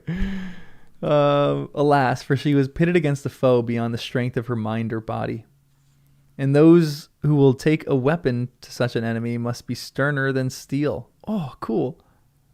If the very shock shall not destroy them. It was an evil doom that set her in his path. For she is a fair maiden, fairest lady of a house of queens, and yet I know not how I should speak of her. When I first looked on her and perceived her unhappiness, it seemed to me that I saw a white flower standing straight and proud, shapely as a lily. And yet I knew that it was hard, as if wrought by elf wrights out of steel. Or was it maybe a frost that had turned its sap to ice? And so it stood bitter-sweet, still fair to see, but stricken, soon to fall and die. Her malady begins far back before this day. Does it not, Eomer? This is cool. Aragorn, this is like Aragorn, like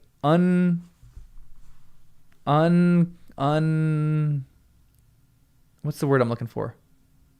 Uninhibited? That's not the word I'm looking for. Like Aragorn is like in his full glory right here.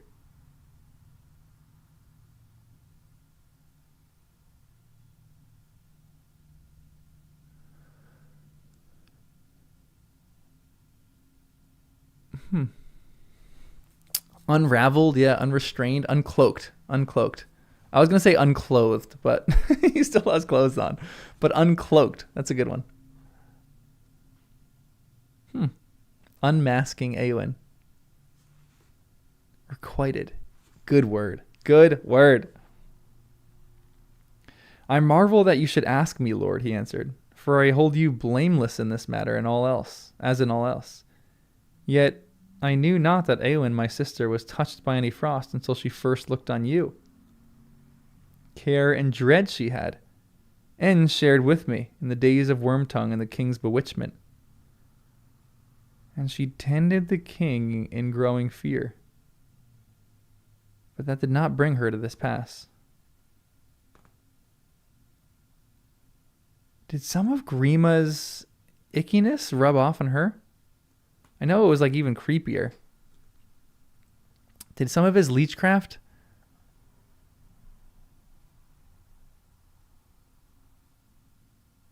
Interesting. Eowyn is in the black friend zone. He's touching them, giving them vitamin D, and he's unclothing them. That's what he's doing. Attack of the friend zone. All right, guys.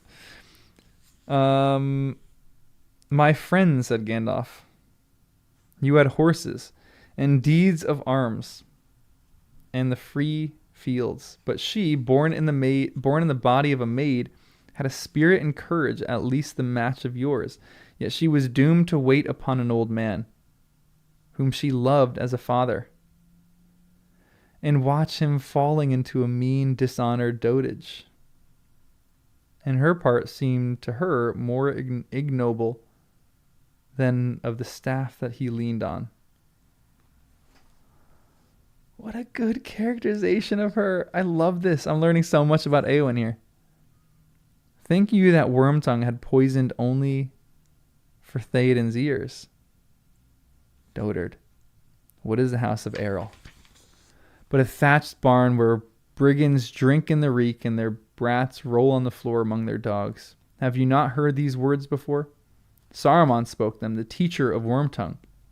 Though I do not doubt that Wormtongue at home wrapped their meaning in terms more cunning. My lord, if your sister's love for you and her will still bent to her duty had not restrained her lips, you might have heard even such things as these escape them. But who knows what she spoke to the darkness?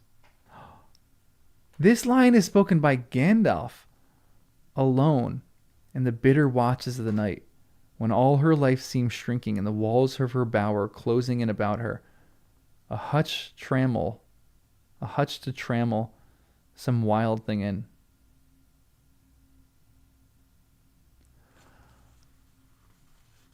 Whoa!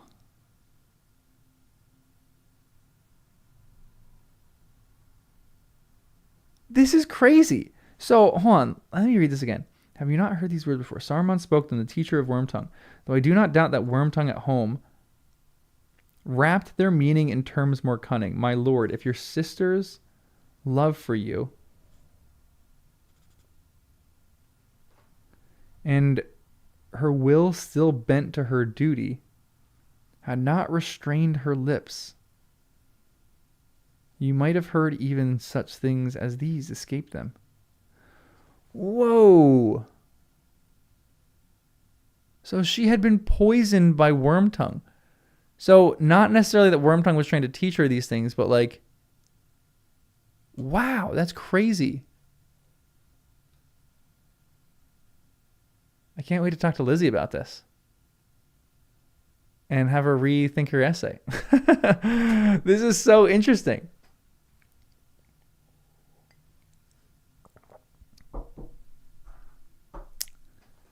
Wow. Interesting writing. All right.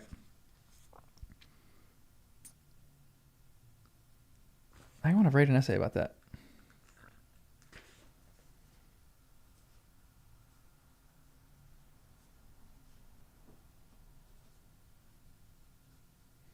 I want to talk a lot about that on Discord because I want to get this a little bit better than I do right now. But I don't have time to just ask questions right now because I have another 40 minutes before I gotta leave. So I want to finish these next 2 pages because it'll probably take 40 minutes. Oh, man. Hunt Clan, I'm sorry. That's tragic. Belittle and break down her view of herself. Man, yeah. Man, it's painful. I have experience with that too. Favorite line is coming out.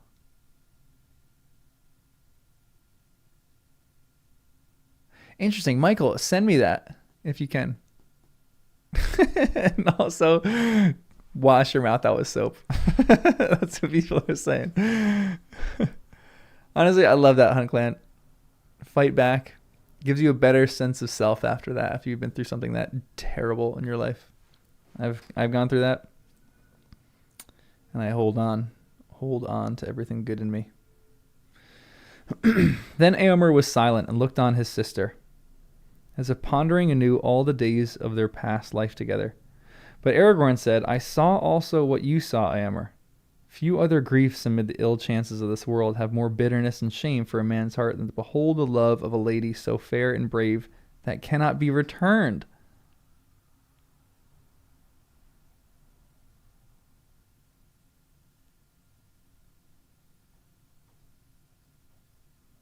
Sorrow and pity have followed me ever since I left her desperate in Dunharrow, and rode to the paths of the dead, and no fear upon that way was so present as the fear for what might befall her. Ah. Oh. Wait, few other griefs.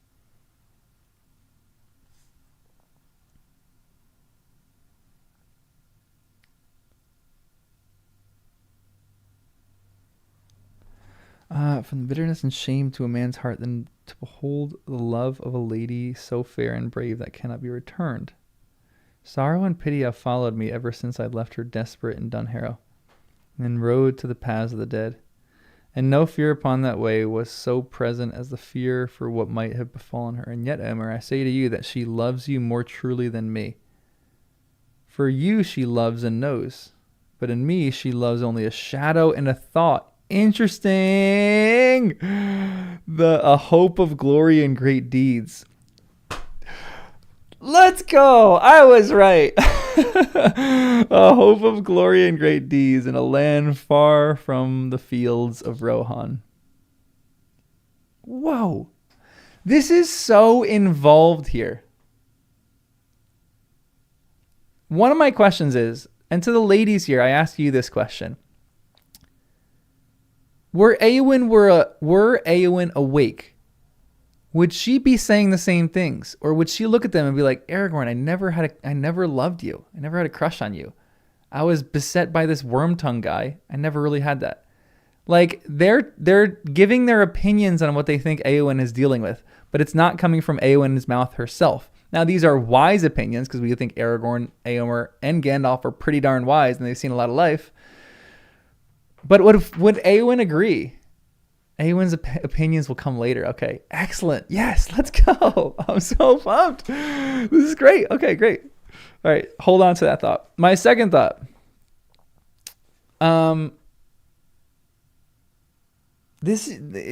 she's just, this is making her even more complicated and more complex of a character right now. When he says this, wait, what does Éomer say here? My friend.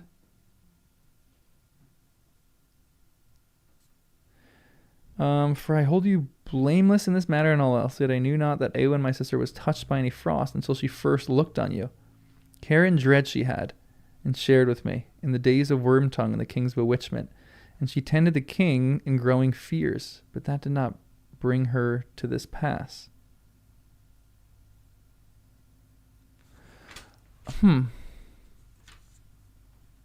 Okay. I'm going to talk about this later.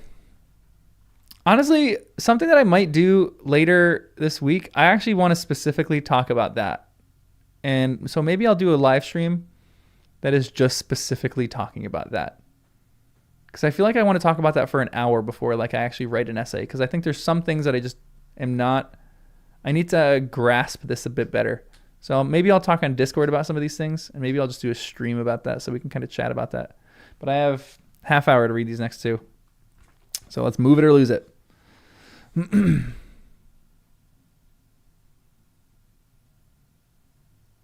Interesting. Okay. I have maybe the power to heal her body and to recall her from the dark valley. But to what she will awake, hope or forgetfulness or despair, I do not know. And if to despair, then she will die, unless other healing comes which I cannot bring. Alas, for her deeds have set her among the queens of great renown. She won renown! Oh, love that. Then Aragorn stooped and looked in her face, and it was indeed white as a lily, cold as frost, and hard as graven stone. But he bent and kissed her on the brow, and called her softly, saying, Éowyn, Éomen's daughter, awake, for your enemy has passed away. She did not stir, but now she began again to breathe deeply, so that her breast rose and fell beneath the white linen of the sheet. Once more Aragorn bruised 2 leaves of Ethelas, and cast them into steaming water, and he laved her brow with it, and her right arm lying cold and nerveless on the coverlet. Then, whether Aragorn had indeed some forgotten power of westernness, or whether it was but his words of the lady Éowyn that wrought on them, as the sweet influence of the herbs stole about the chamber, it seemed to those who stood by that a keen wind blew through the window, and it bore no scent, but was an air wholly fresh and clean and young, as if it had not before been breathed by any living thing that came new made from the snowy mountains, high beneath the dome of stars, or from the shores of silver far away, washed by seas of foam. That was one sentence, everyone. What's the longest sentence that J.R.R. Tolkien has ever written? Because that felt like it was it. And this is something that I think Tolkien actually does well. He does really good at varying sentence structure and varying sentence length. And when you have a long paragraph like that, which is one full complete sentence, it's just like it contributes to just the feeling of like the rush of what Aragorn is doing here. It's like form matching function. It's kind of great. I might write an essay about that. Oh, the air and the wind again. And it bore no scent. It was an air wholly fresh and clean and young, as if it had not been before breathed by any living thing, and came new made from the snowy mountains, high beneath a dome of stars, or from the shores of silver, far away, washed by seas of foam. Awake, Éowyn, Lady of Rohan, said Aragorn again, and he took her right by the hand in his. And he took her right hand in his, and felt it warm with life returning. Awake, the shadow is gone, and all darkness is washed clean. Then he laid her hand in Éomer's, and stepped away. Oh, call her, he said, and he passed silently from the chamber. Eowyn, Eowyn, cried Eomer amid his tears. But she opened her eyes. Aragorn is a god. How good is this? He knows that if she awakes to him, she may feel more despair. So on the verge of her waking up, he leaves the room, puts it in Eomer's hand, who is really the person probably who loves her the most in the world right now, and has her wake up with Eomer next to her. Oh my gosh. Oh my gosh. Oh my gosh. This is so good. I'm just going to write in my note, Aragorn is a god. Aragorn is a healing god.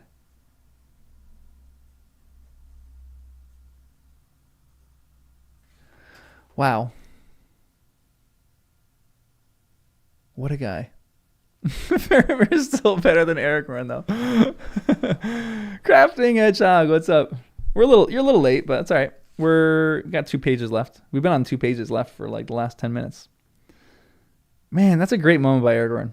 Eowyn, Eowyn, cried Eomer amid his tears. But she opened her eyes and said, Eomer, what joy is this? For they said that you were slain.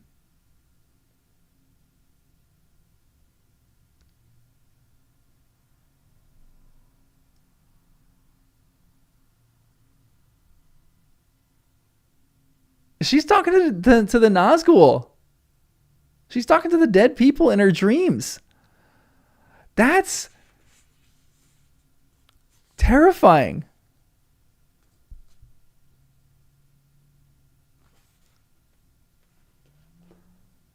What does this say? What is the house of Errol? Who knows what she spoke to the darkness alone in the bitter watches of the night when her life seemed shrinking, but the walls of her bower closing in about her. No, that's not necessarily the same. That's crazy. She's having some bad dreams, some little nightmares. Nay, but that was only the dark voices in my dream. How long have I been dreaming? I literally just need to read the next sentence. You guys really need to read and find out more often. No, I'm just kidding. Literally the next sentence. But I like figuring out things for myself before it comes up in the next sentence, because that means he's a good writer. That's great. Not long, my sister, said Eomer. But think no more on it. I am strangely weary, she said. I must rest a little. But tell me, what of the Lord of the Mark? Alas, do not tell me that that was a dream, for I know that it was not. He is dead, as he foresaw. He is dead, said Eomer. But he bade me say farewell to Eowyn, dearer than daughter.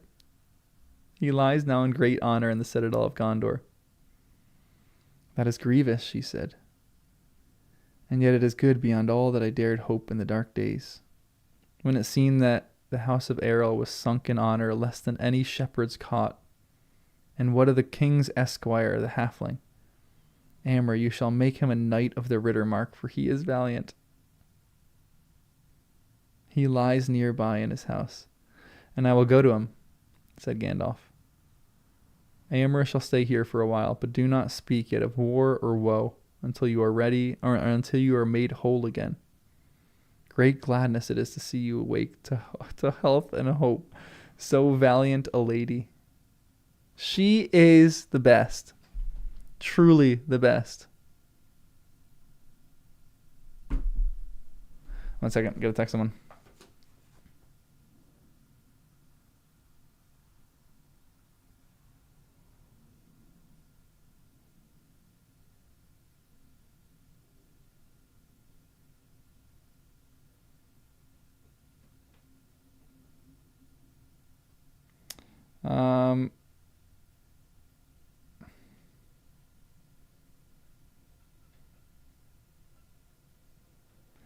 One sec, everyone. Sorry. I gotta find something real quick.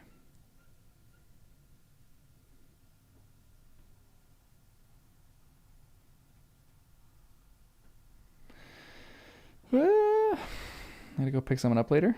And I just gotta find out a location.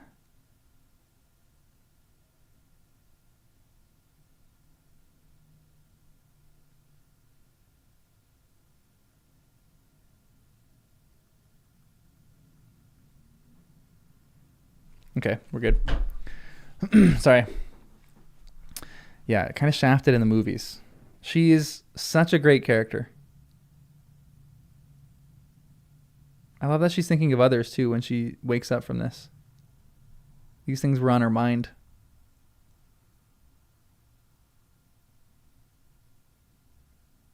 All right, let's keep going.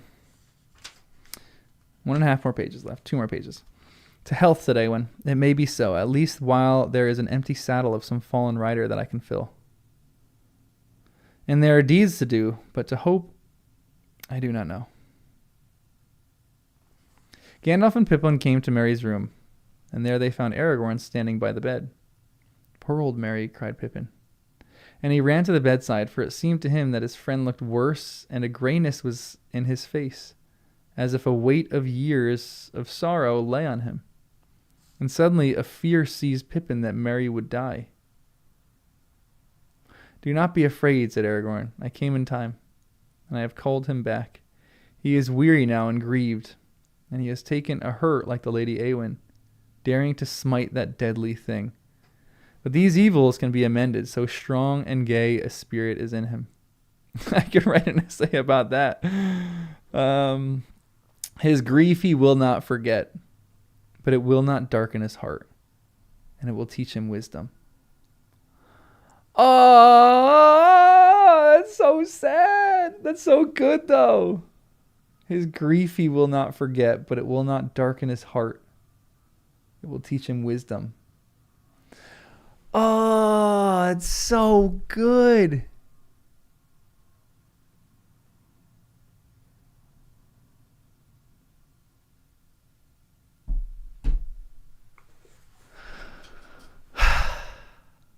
Not all grief is evil. Duh, it's such a good line.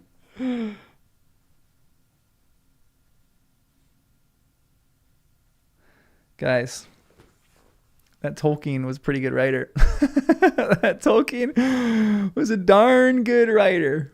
Oh my gosh. That dude could write.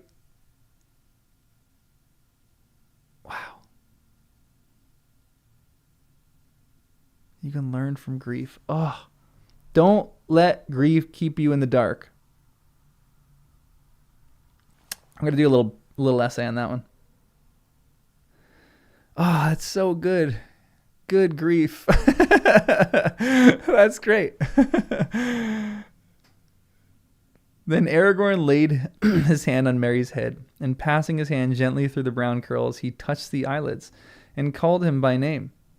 And when the fragrance of the Athelas stole through the room like the scent of orchards and of heather in the sunshine full of bees, suddenly Merry awoke, and he said, I am hungry.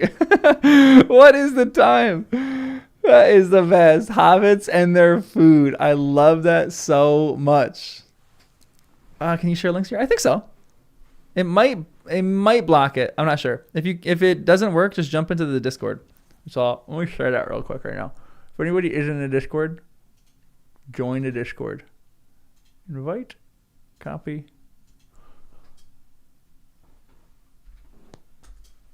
We debate things like Denethor all the time.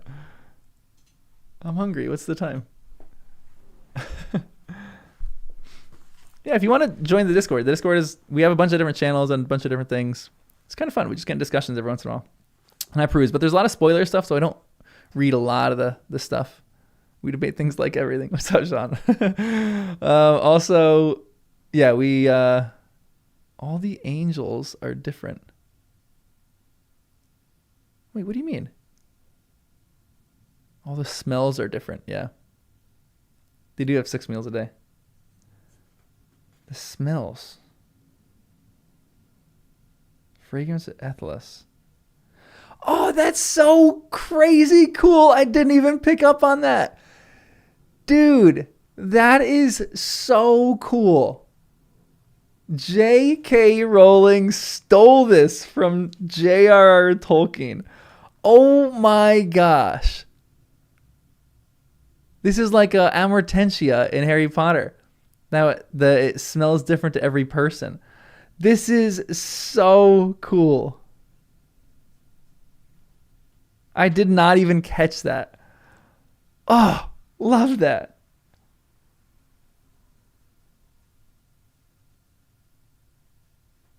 I want to do a deep dive on that. Essay title. Rowling stole this from Tolkien. She probably stole a lot more. I didn't know no Tolkien stole it from Greek myths. What Greek myths are those? No. Tolkien is completely original. Doesn't steal anything from anybody. How dare you? All right, let's keep reading. We got 20 minutes. I got to crank these. Oh, we're close. I like this. And of heather in the sunshine full of bees, suddenly Merry awoke and he said, I'm hungry. What's the time? Past supper time now, said Pippin, though I dare say I could bring you something if they will let me. They will indeed, said Gandalf, and anything else that the riders of Rohan may desire can be found in Minas Tirith, where his name is in honor. Good, said Merry. Then I would like supper first, and after that a pipe. At that his face clouded. No, not a pipe. I don't think I'll smoke again.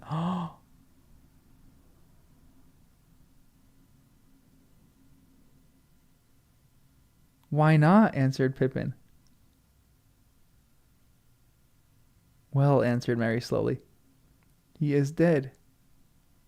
It has brought it all back to me. He said he was sorry he had never had a chance of talking herb lore with me.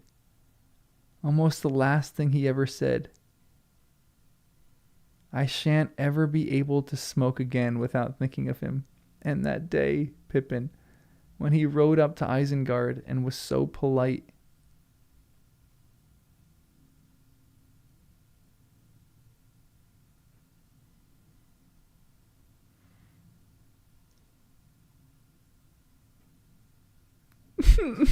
This is so good. Ah!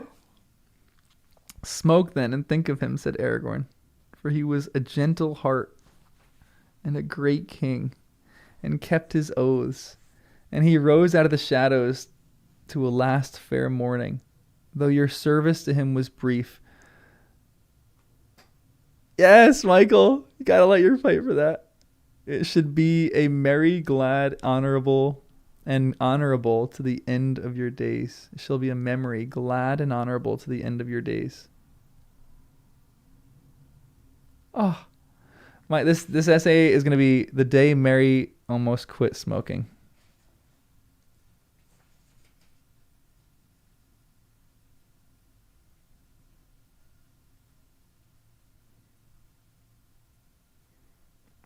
For about 15 seconds.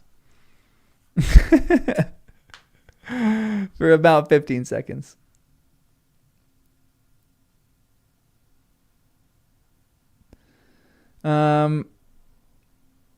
Merry smiled. Well then, he said, if Strider will provide what is needed, I will smoke and think. I had some of Saruman's best in my pack, but what became of it in the battle, I am sure I don't know. Master Meriadoc, said Aragorn, if you think that I have passed through the mountains and the realm of Gondor with fire and sword to bring herbs to a careless soldier who throws away his gear, you are mistaken. If your pack has not been found, then you must send for the herb master of this house, and he will tell you that he did not know that the herb you desired had any virtues. This is great. Aragorn's showing a little comedy here. But that is called Westman's weed by the vulgar, and Galanas by the noble, and other names in other tongues more learned. And after adding a few half-forgotten rhythms that he does not understand, he will regretfully inform you that there is none in the house, and he will leave you to reflect on the histories of tongues. And so now I must. For I have not slept in such a bed as this since I rode from Dunharrow, nor eaten since the dark before dawn. Merry seized his hand and kissed it. I am frightfully sorry, he said. Go at once. Ever since that night at Bree, we have been a nuisance to you. But it is the way of my people to use light words at such times and say less than what they mean. We fear to say too much. It robs us of the right words when a jest is out of place. This is the best freaking writing I have ever read in my life.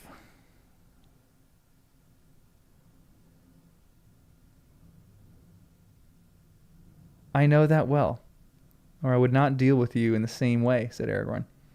May the Shire live forever unwithered. And kissing Merry, he went out, and Gandalf went with him.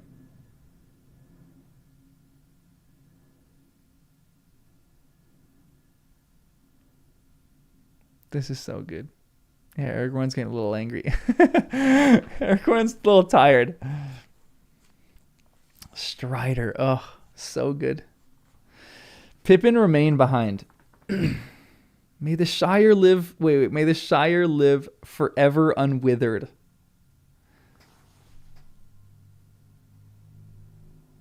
Man. Pippin remained behind. Was there ever anyone like him, he said, except Gandalf, of course. I think they must be related. My dear ass, your pack is lying by your bed. And you had it on your back when I met you. He saw it all the time, of course. Hold on. What? Is he just calling him an ass here? My dear ass? His butt hurts? Your pack is lying by your bed. And you had it on your back when I met you. He saw it all the time, of course. And anyway, I have some stuff of my own. Come on now. Long bottom leaf it is. Fill up while I run and see about some food. And then let's be easy for a bit. Dear me. We Tooks and Brandybucks. We can't live long on the heights. This is great. I love this. Oh, Mom with Sons. Welcome to the Hot Tamales. Glad you joined. Pack mule. His donkey. Okay. That's great. I love it. No, said Merry, I can't. Not yet, at any rate. But at least, Pippin, we can now see them and honor them. It is best to love first what you are fitted to love, I suppose. You must start somewhere and have some roots. And the soil of the Shire is deep. Still, there are things deeper and higher. And not a gaffer could tend his gardens in what he calls peace, but for them, whether he knows about them or not. I am glad that I know about them a little. But I don't know why I am talking like this. Where is the leaf? And get my pipe out of my pack if it isn't broken. That was a great line. It is best to love first what you are fitted to love, I suppose.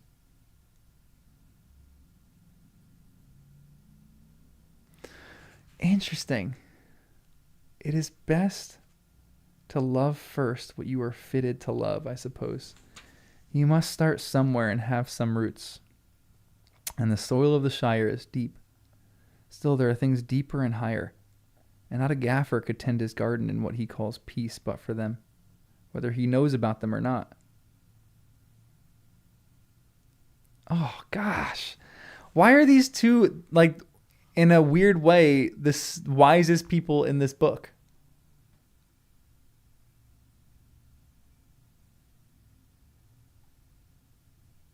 Yeah. Oh, that's such a good point.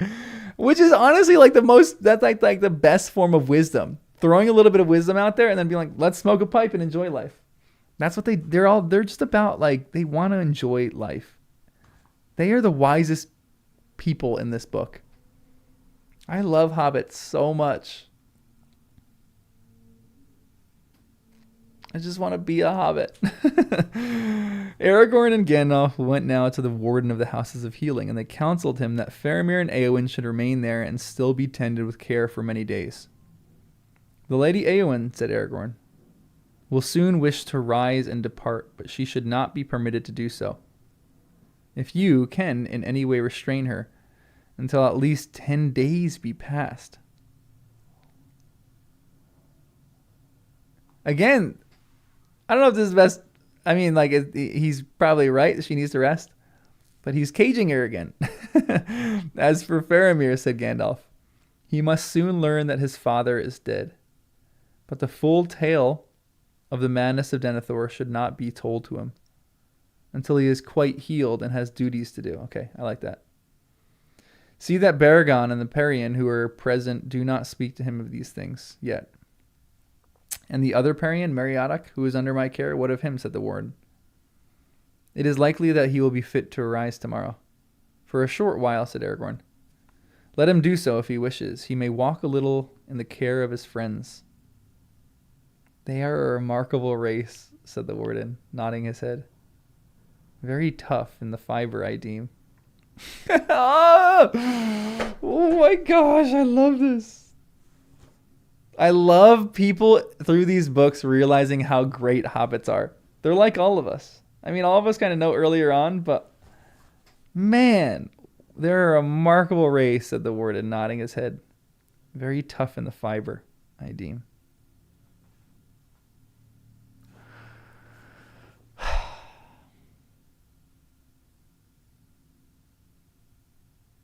Gosh, this is so good. At the doors of the houses, well, many were gathered. Many were already gathered to see Aragorn, and they followed after him. And when at last he had supped, men came and prayed that he would heal their kinsmen or their friends whose lives were in peril through hurt or wound, or who lay under the black shadow. And Aragorn rose and went out, and he sent for the sons of Elrond, and together they labored far into the night. And word went through the city, the king is come again indeed. And they named him Elfstone, because of the green stone that he wore.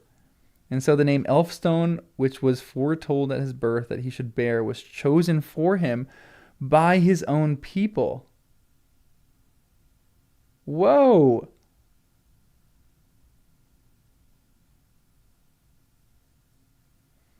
And when he could labor no more, he cast his cloak about him and slipped out of the city and went to his tent just ere dawn and slept for a little. And in the morning the banner of Dol Amroth, a white ship like a swan upon blue water, floated from the tower. And men looked up and wondered if the coming of the king had been but a dream.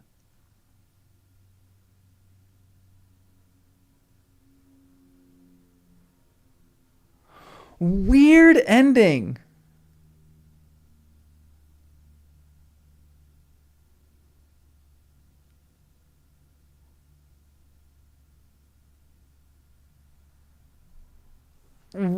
Interesting, weird ending.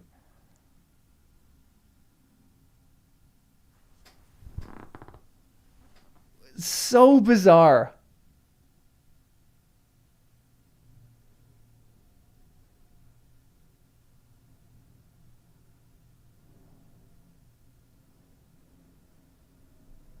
It for sure adds this mythic quality to him. But I love that he goes back and sleeps, and then everyone is shouting about this guy being king, and then he just disappears, and then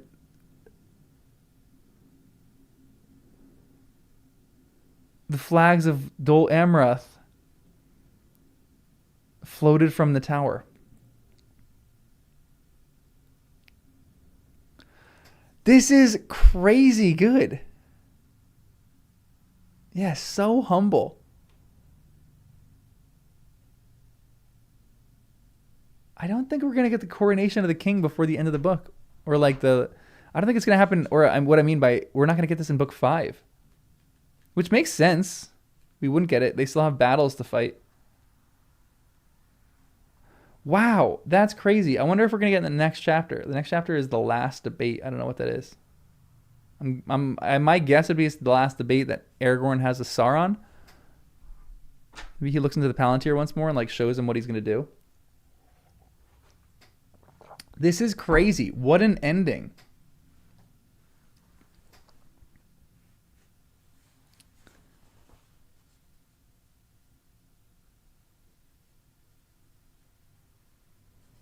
This is a crazy, strange ending. What a good chapter, though.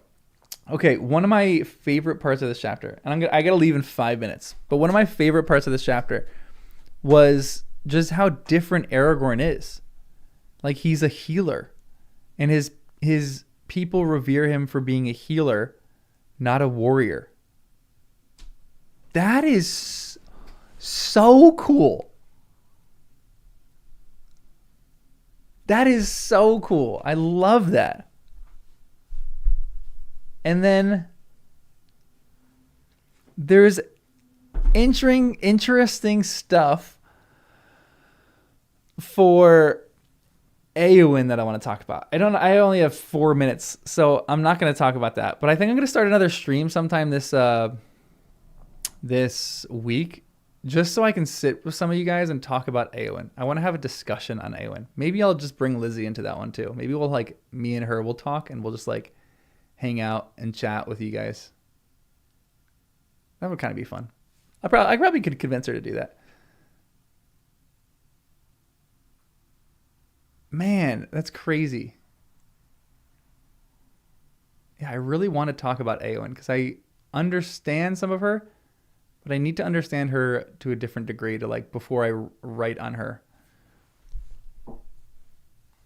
So weird. So weird.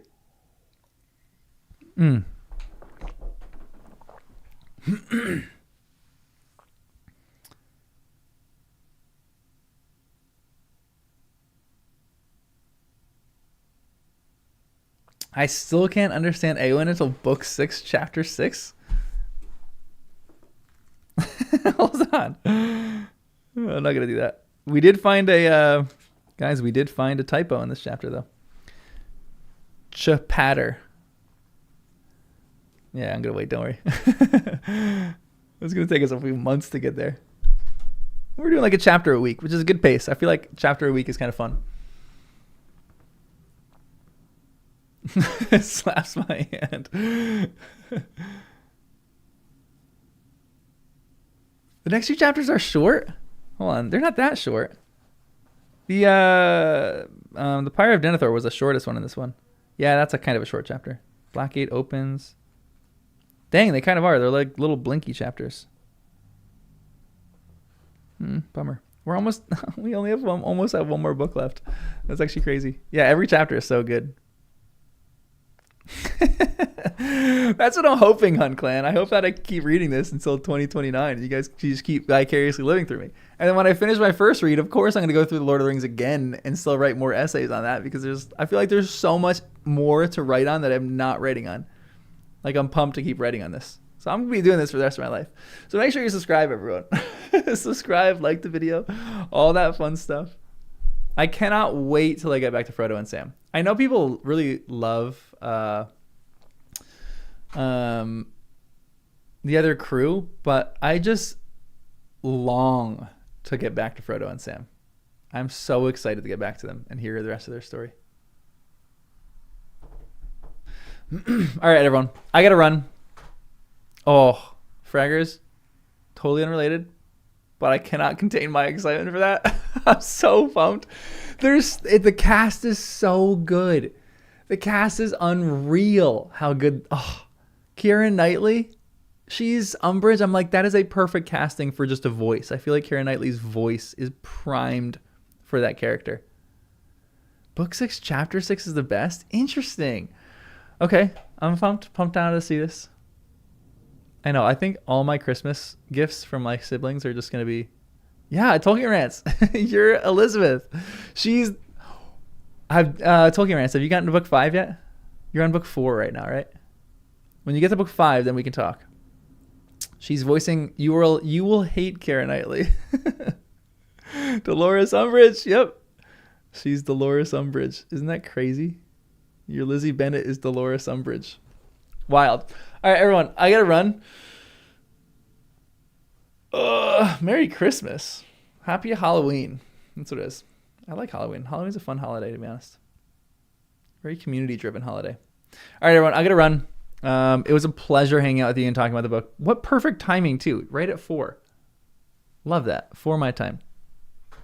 Keira is also Anna Karenina. And she's also Padme Amidala, secretly. Or Queen Amidala. Guys, it was a pleasure. Thank you so much for all the donos and the memberships and just hanging out with me while I read this. This was really fun. You guys are honestly the best. I love doing this. We had almost 300 people here today, which is sweet. I love that you guys like this channel. That really makes me happy. I'm glad. You guys are the best. Honestly, this is just fun to do. Fun to do with you guys. Queven, see you guys later. Nemo. All right, everyone say goodbye to Galadriel, as always. That was a great chapter. Oh my gosh, that was so good.